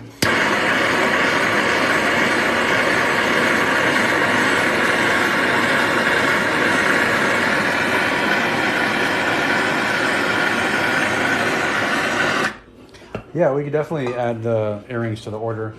Let's call them $40.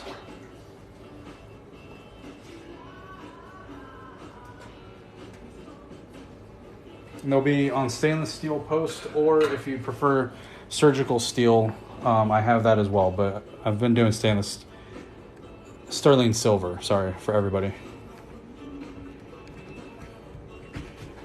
All right, let's go back here.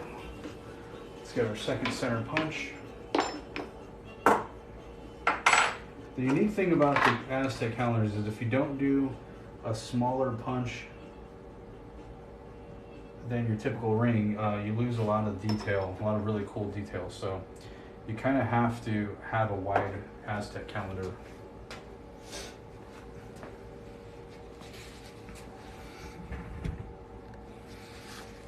Yeah, you can send me a measurement in millimeters and I'll be able to convert it.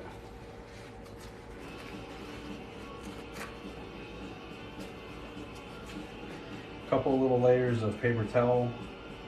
We don't really need it, but this punch is getting kind of old, so I'm kind of worried that at some point in the very near future, I'm gonna start smushing these 999 rounds.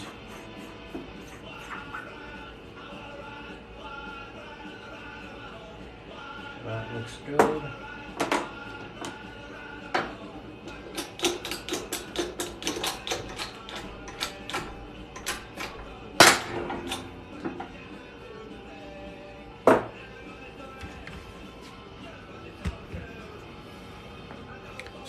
Surgical steel. Okay, you got it.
Alright, there's our center punches right there.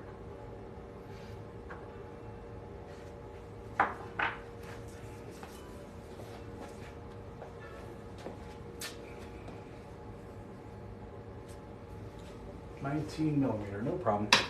Let me take a look here real quick.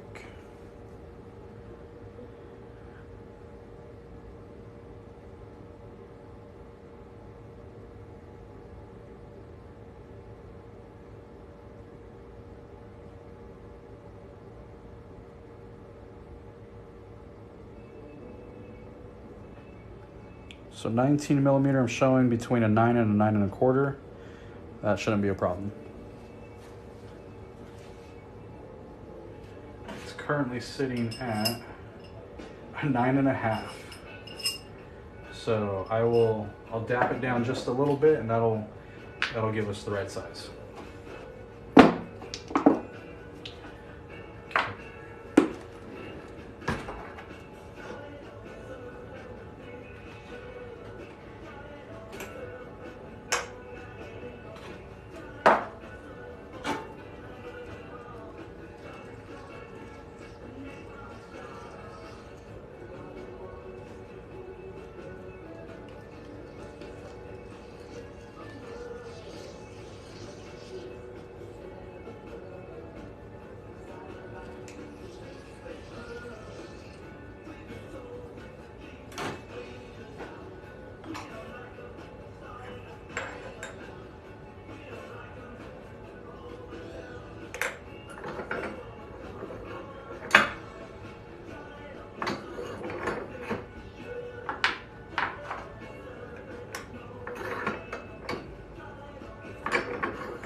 All right, let's stretch it out just a little bit.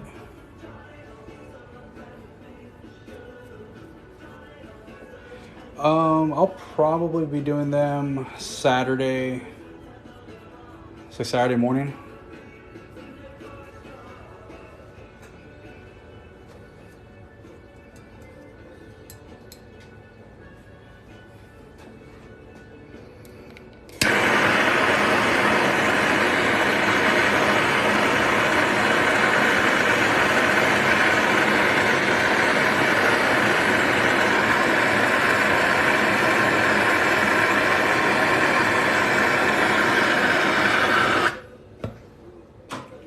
Well, that's awesome, Wonder Mom. Thanks for watching and hanging out. I hope you two are doing better after the accident the other day.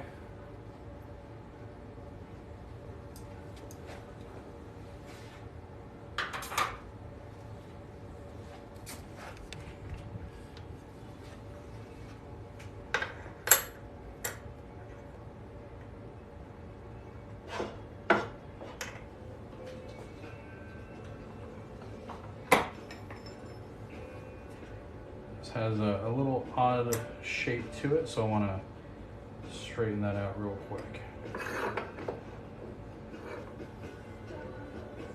Okay, I think that's better. Actually, we don't need to stretch because it is pretty big.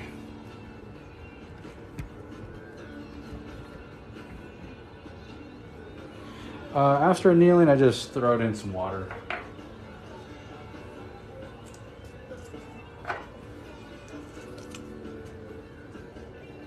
The payments to the PayPal, excellent. I will go ahead and get that all squared away, and your package should ship out tomorrow.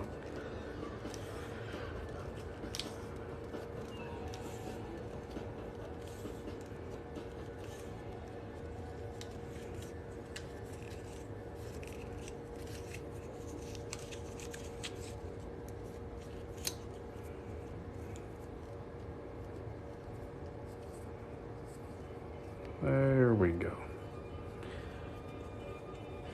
All right, we can start with this. Generally speaking, this isn't going to be enough tape for the entire process, but for at least the first few presses, and then we'll add on.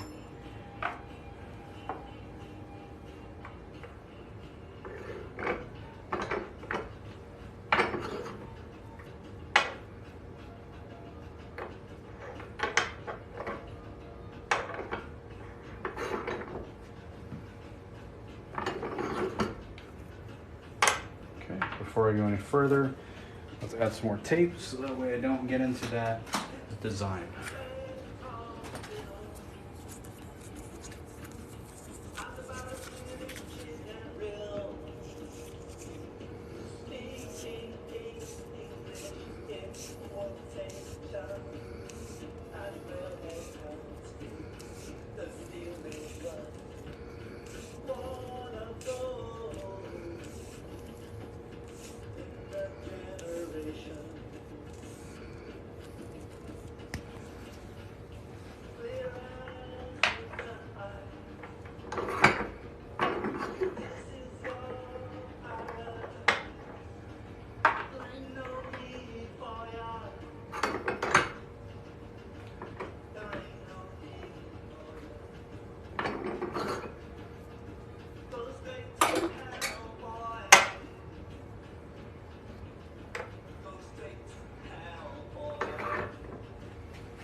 So we're at the stage where this is going to get flipped, and we're going to press in the opposite direction.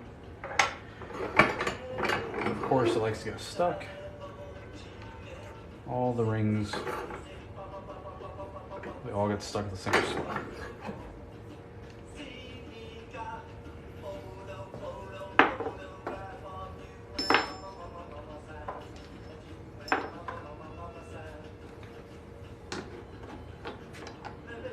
There we go. Okay, so we were pressing this way. We're now going to fold everything in, flip and turn upside down.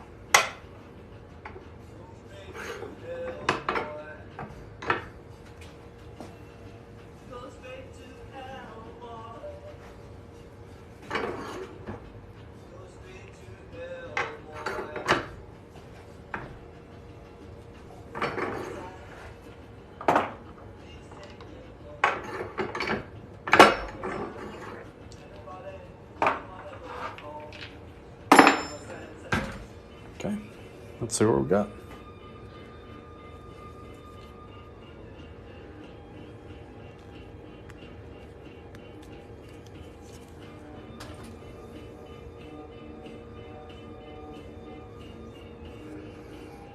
Now, I like my Aztecs to be a little bit rounded, so I'm going to go back to the dapping block, and we're going to give it a couple of taps. And we're not going to do a full fat tire rounded profile. I just want beveled edges, I guess is the best way to describe it.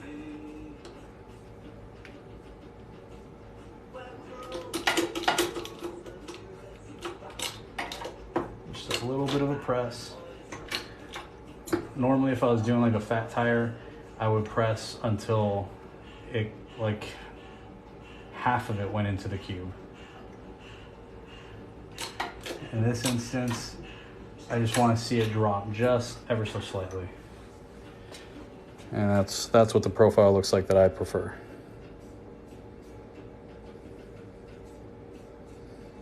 But we're not done. Of course we're not. Inside still needs to be cleaned out a little bit.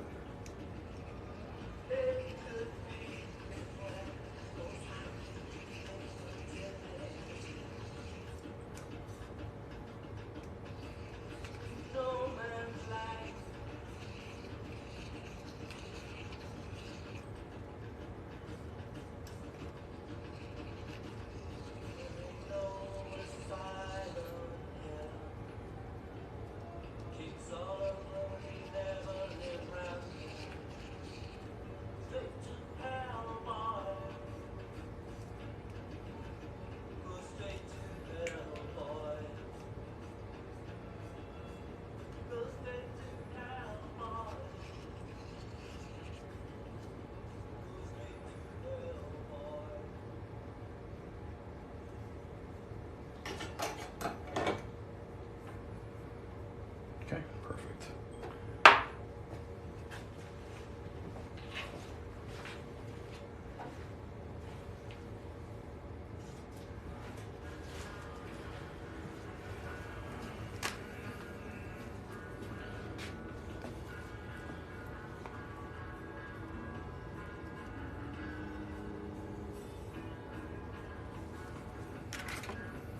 All right, so I'm going to do something that's probably a little bit stupid. Let's set an emerald into this.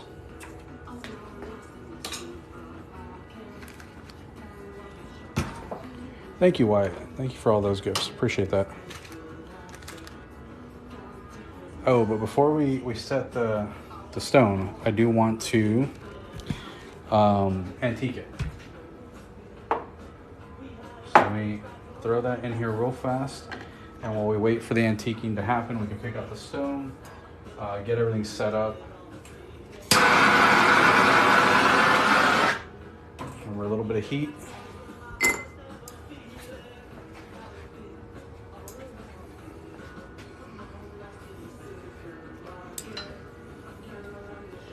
Well, it's cool in theory.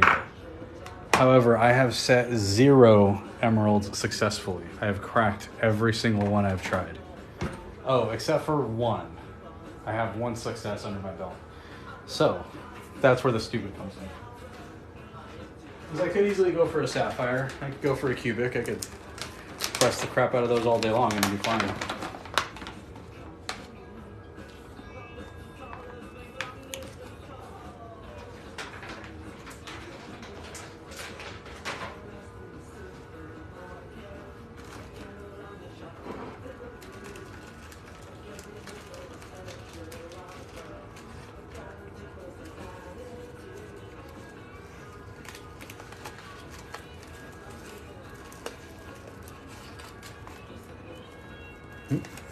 Those are the rubies.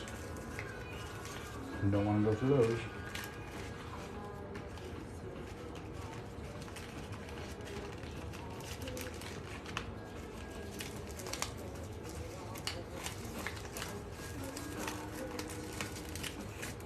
Haha, there they are.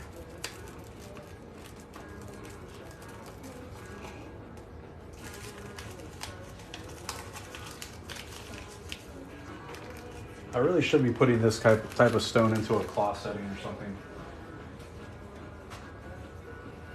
That's okay though.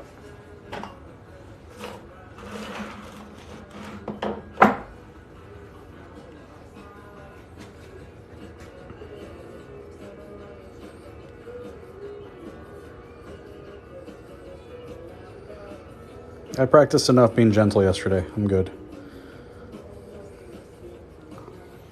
Antiquing solution is just liver of sulfur. And water.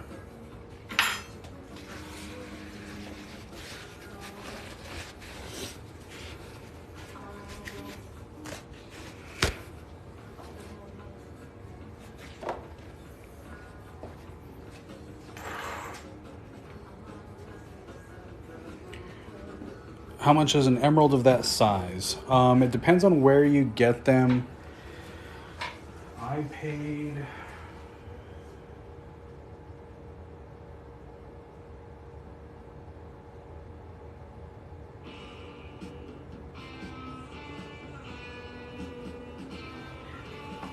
So I paid $35 for that one. Oh, no worries. But this one is a synthetic emerald too. So hopefully it'll be a little bit more forgiving.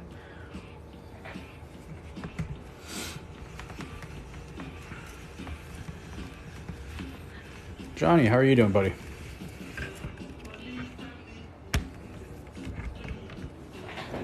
Okay, so we're gonna need a couple of things. Our beater tool, of course. Always need that. Dry lubricant. Round burrs again. Stone setting burrs again. And then we'll need our Dremel drill bits.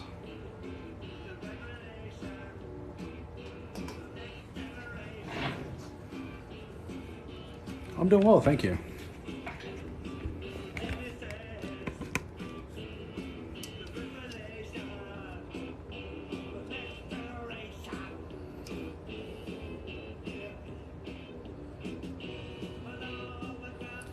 Three millimeters on the dot.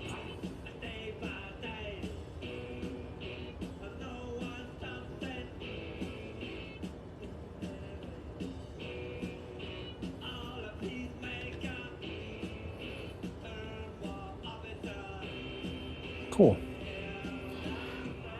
Pretty decent cut. 2.89.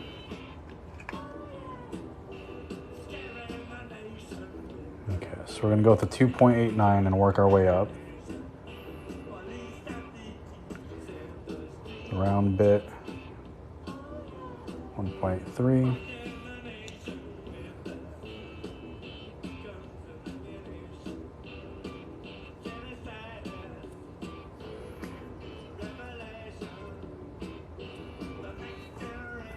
All right, so we're gonna start with a small round bit to get our divot, and then another round bit to just kind of increase the size of the hole. And then we'll go with our drill, and that will go all the way through. And then we're gonna come back with our round bit and clean out the backside. Then we'll use the stone setting burr to cut the seat, and then we'll pop it in. These are Fox and Panther.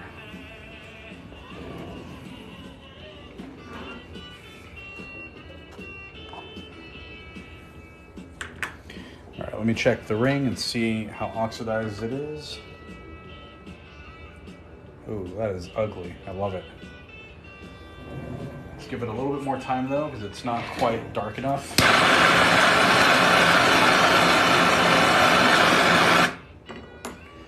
I want this to be very uniformly antiqued. While we're waiting for that, let's take a look at the 50-cent coin. Look at how white it is. That's all of the fire scale and junk has been eaten away. Saws, I use nano blades.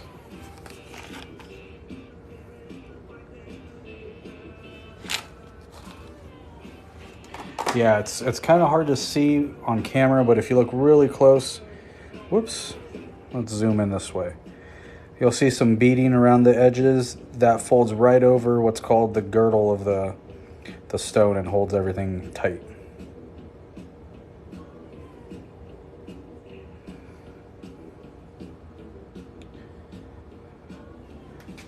And then the saw itself that I use is actually, I think it's a knockoff of another company because it was pretty cheap. I honestly don't know what that one is called. But that shape is really handy because all you do is you press it. You compress the two pieces, put your blade in and then let go, and the tension holds it in place.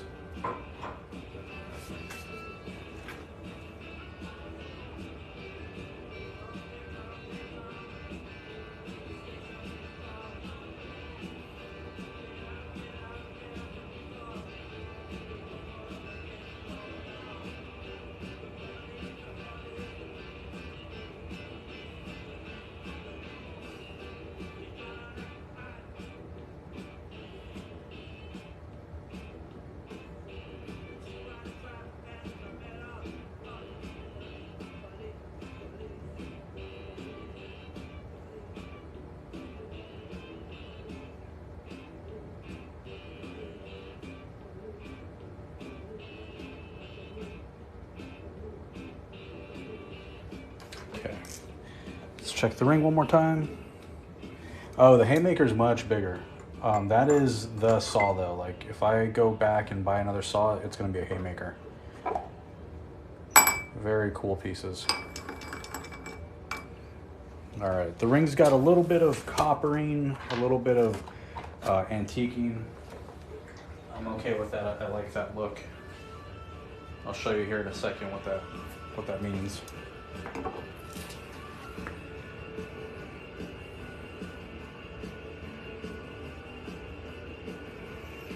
The ruby coin, I think we did $40 per ruby over the cost of the coin off my website.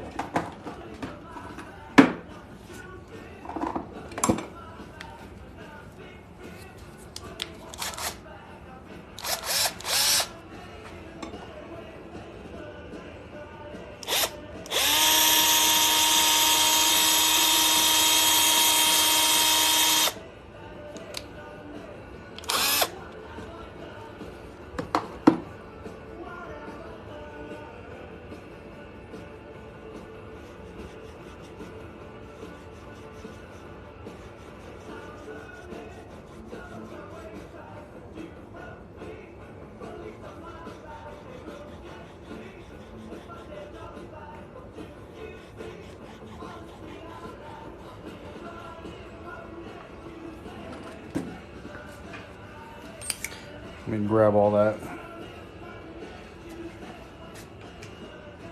Every time I use steel wool, I gotta pick all that crap up, otherwise it ends up in my different solutions.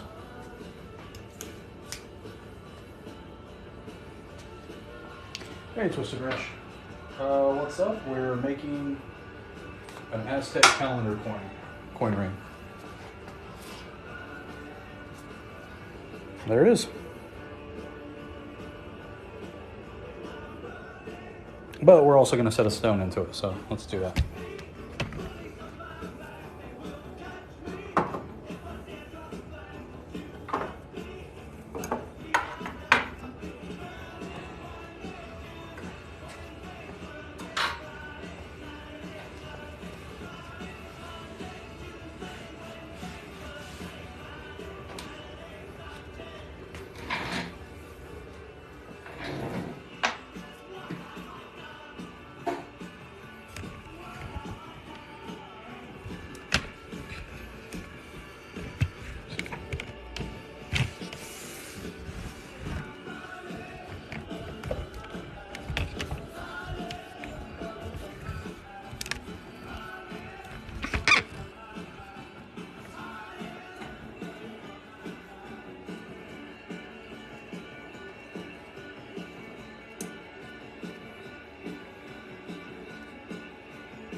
Okay, let's start.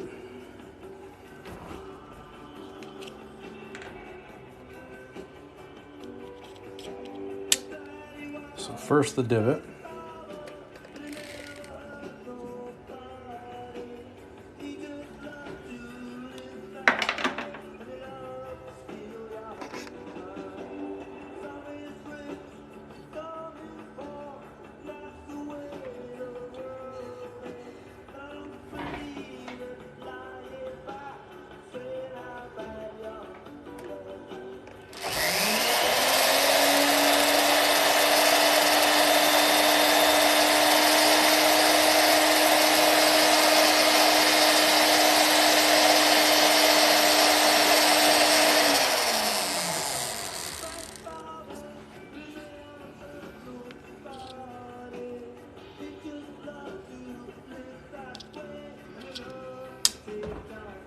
Okay, change it over to just a slightly larger ball burr.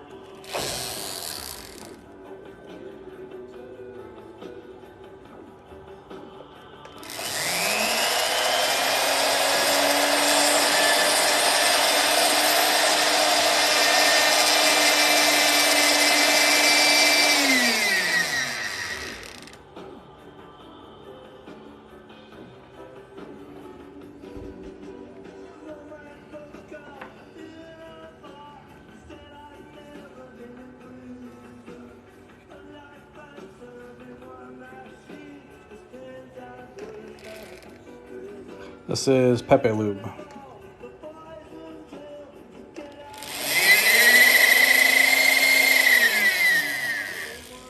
I don't know what these are made out of. Probably carbide.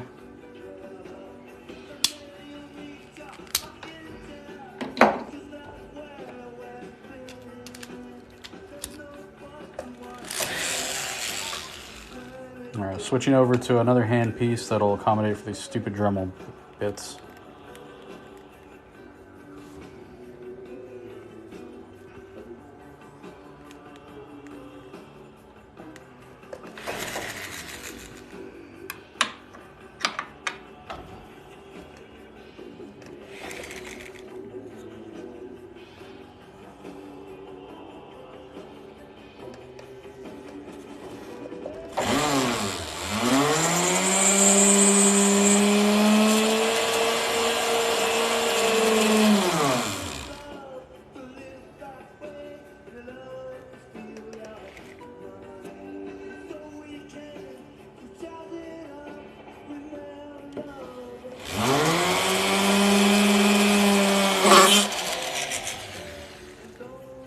Not gonna lie, that always scares me. I've slammed into these rings one too many times.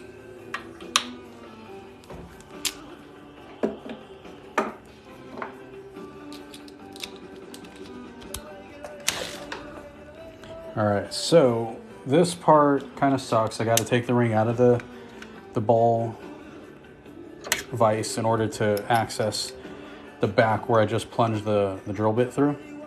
See, when it goes all the way through, it creates all these shards back there, so I got to clean those up real quick with the ball burr.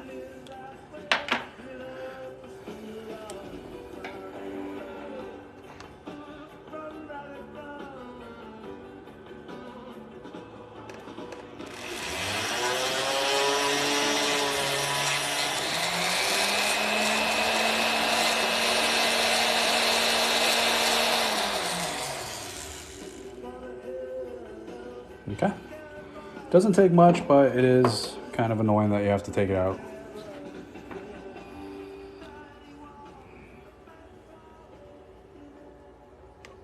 All right, so now we go back in, tighten up.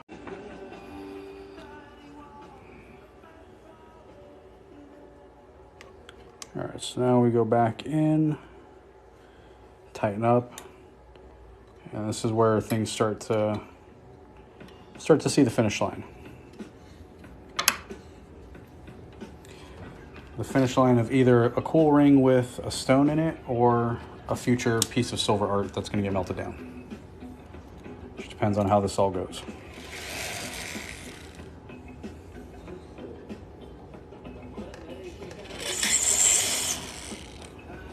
Okay, clean that up. Let me go ahead and could you drill against a sacrificial dowel? Possibly.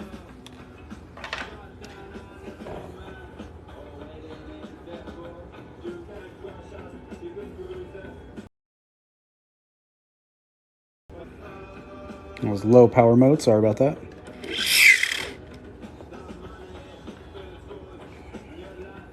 Just going very slowly, little by little.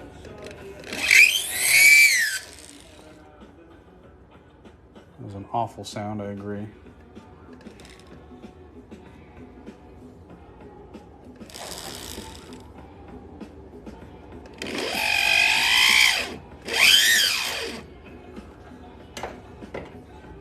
Let me check my fitment with my stone.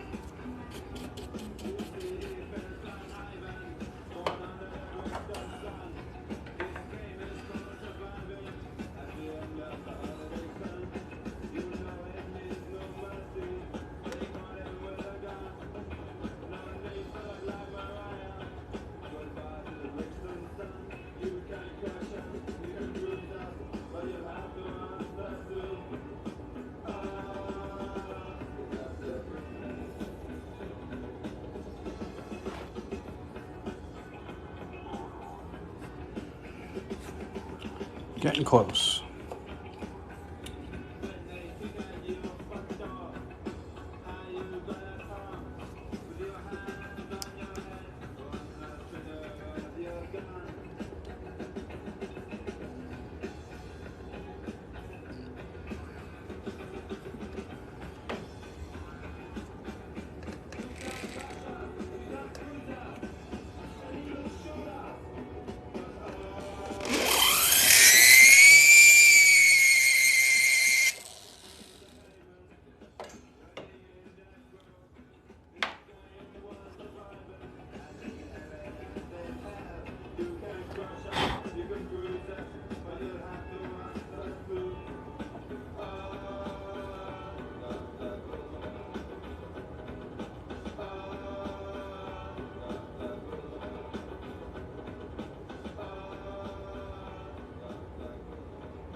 Stuck sideways. Let me pop it out real fast.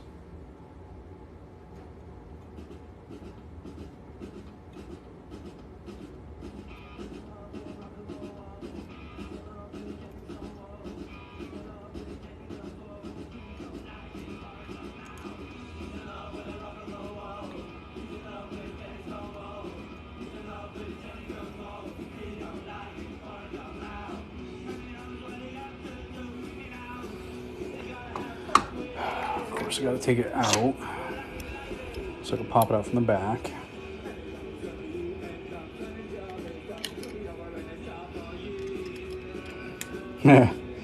All I do is drink caffeine.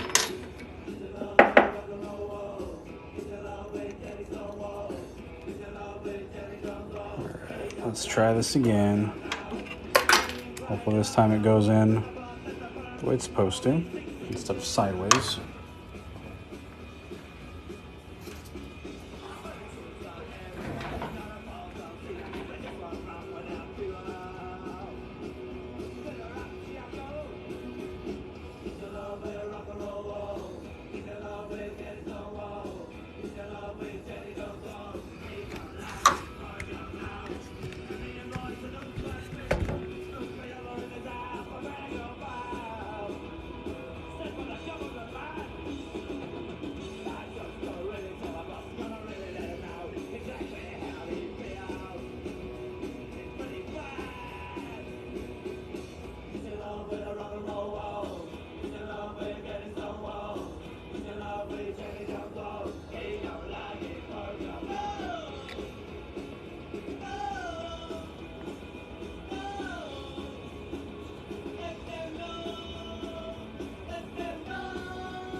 You know what? You guys aren't gonna be able to see this that angle, are you? Hang on a sec.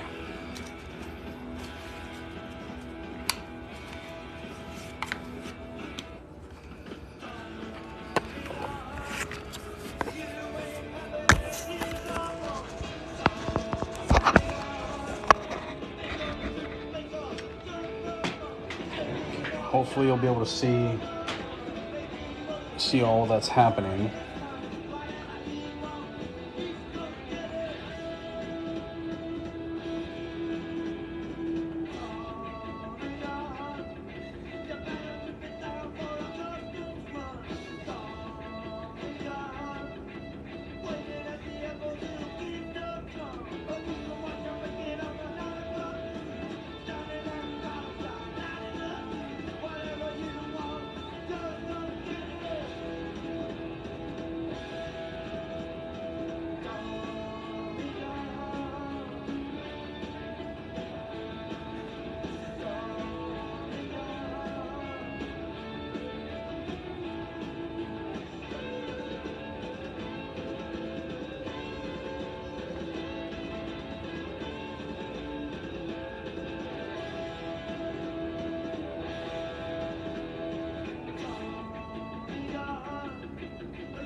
All right, in theory, that should be good. So what I'm gonna do now is go into the back and I'm gonna give it a little push with my beater tool, and not a lot of pressure, because it shouldn't withhold. I mean, basically just I wanna make sure that's not loose. So I'm giving little taps there. It's not moving as far as I can tell. Check under the microscope again.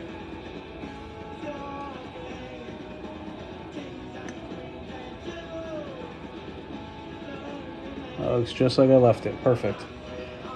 So, last thing when you do is kind of clean up some of there's a few little tiny tool marks that I can see under the microscope. So, with just a jeweler's rag, I'm going to give it a buff.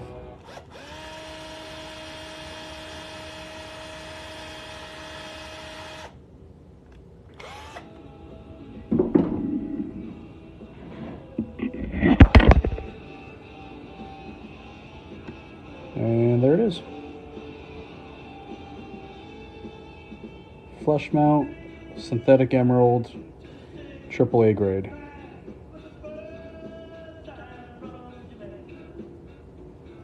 The first success of an emerald, that's right. Especially one of this quality. The last one was definitely not this nice. The cut on this emerald is pretty superb. Definitely going to only be buying stones from Rio Grande now. That's where this stone came from, if anybody's curious about where I get my stones, where I get my equipment. Rio Grande. I wasn't a big fan of theirs until very recently. I just kind of thought they were too corporate and everything was too mass produced, but that's only if you buy their already made stuff and try to pass it off as yours, you know? So I'm giving them some slack. They do good work, provide really good products. Very happy with them. Yeah, that is, whenever I set a stone in this ring, that is where it goes. That's like the most symmetrical spot. It makes the most sense. It's right in between a couple of Aztec warriors. Actually, you have to look at it this way to kind of see them correctly, I think. Yeah, you can just make out the nose and the eyes on this side, and it's definitely symmetrical there.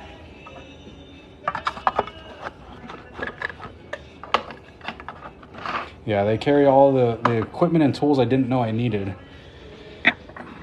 And for sure, if I didn't go that route with them, I would still be making inferior products. All right, time to clean up. Another live coming to an end. Any thoughts? Any questions? I really do appreciate everybody that hung out and sat through all the tediousness.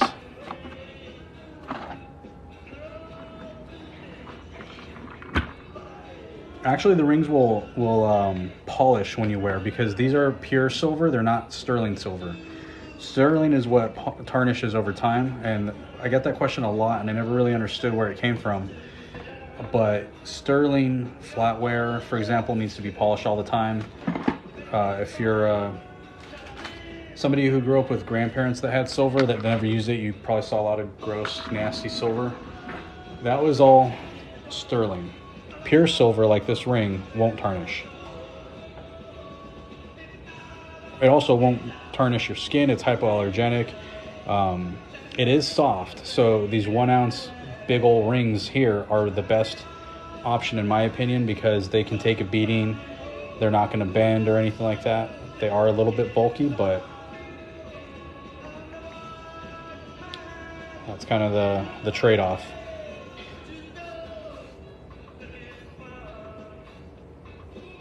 Thank you, Susan. I appreciate it.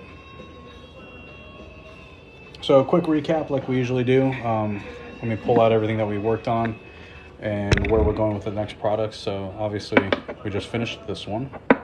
Let me bring you down here. There we go. So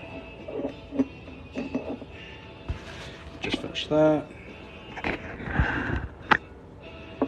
Just finished that. I can make you a marine one, and I do have a marine coin. Made one for my grandfather-in-law. Give me 1 second and dig it out, and I'll show you what it looks like.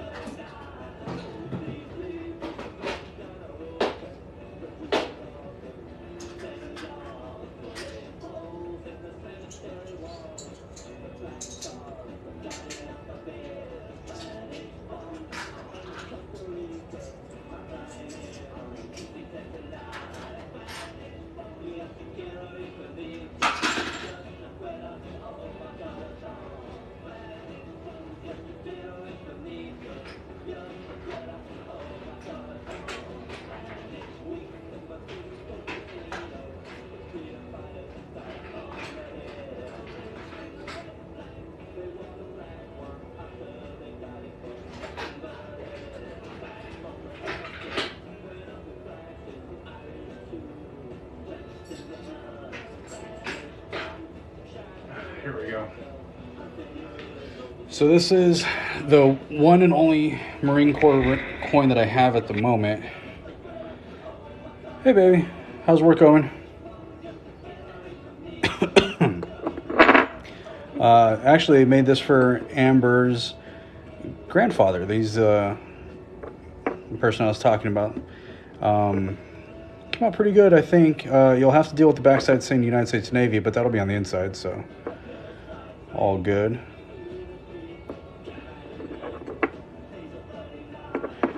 Did you see this? We did this on today's live.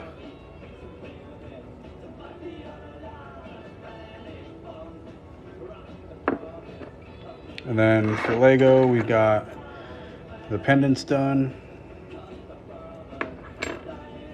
Where's the other one? There's that one. The gold kind of stuck around. I'll give it one more polish to try to make it all uniform. I'm going to hit the back again with the polisher, but that should be good to go.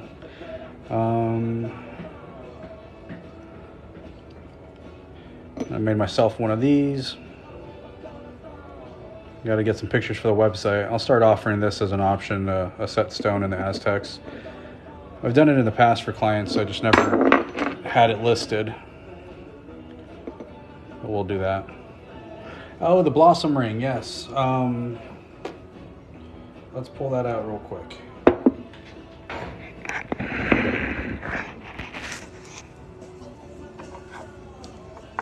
Yes, sir, Gunnery Sergeant Rosa. Definitely just shoot me an email if you like. I have a website, navarrorings.net, and we can work out the details of your ring.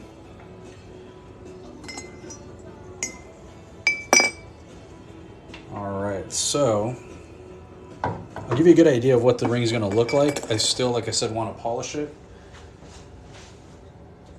but I could give you a quick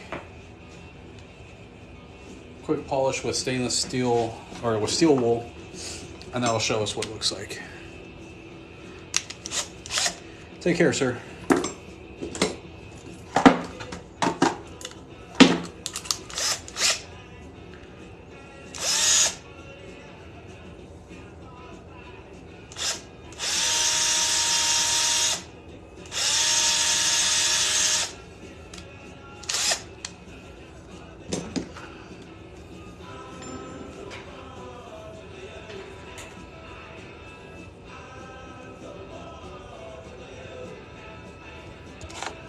All right, so that's what that cherry blossom ring is going to look like essentially. A little bit more shine, a little bit more complete look. That's going to go in the tumbler for about an hour. This one's going to tumble longer because it has some copper in it, so it's sturdier. It can handle the longer tumble.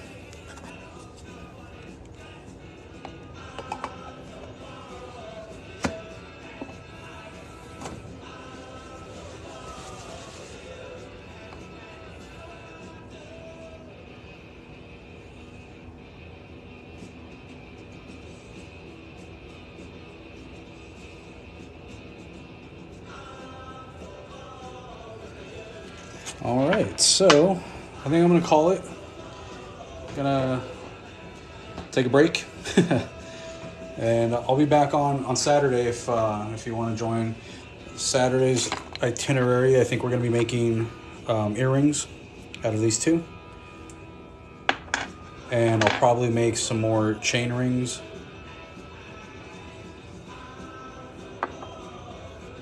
And I'll be making another 1889 or similar Morgan silver dollar ring for a client on Saturday.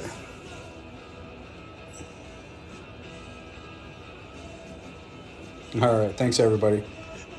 On Saturdays it's usually in the mornings, so I'll be on around 11 a.m. Eastern Standard Time.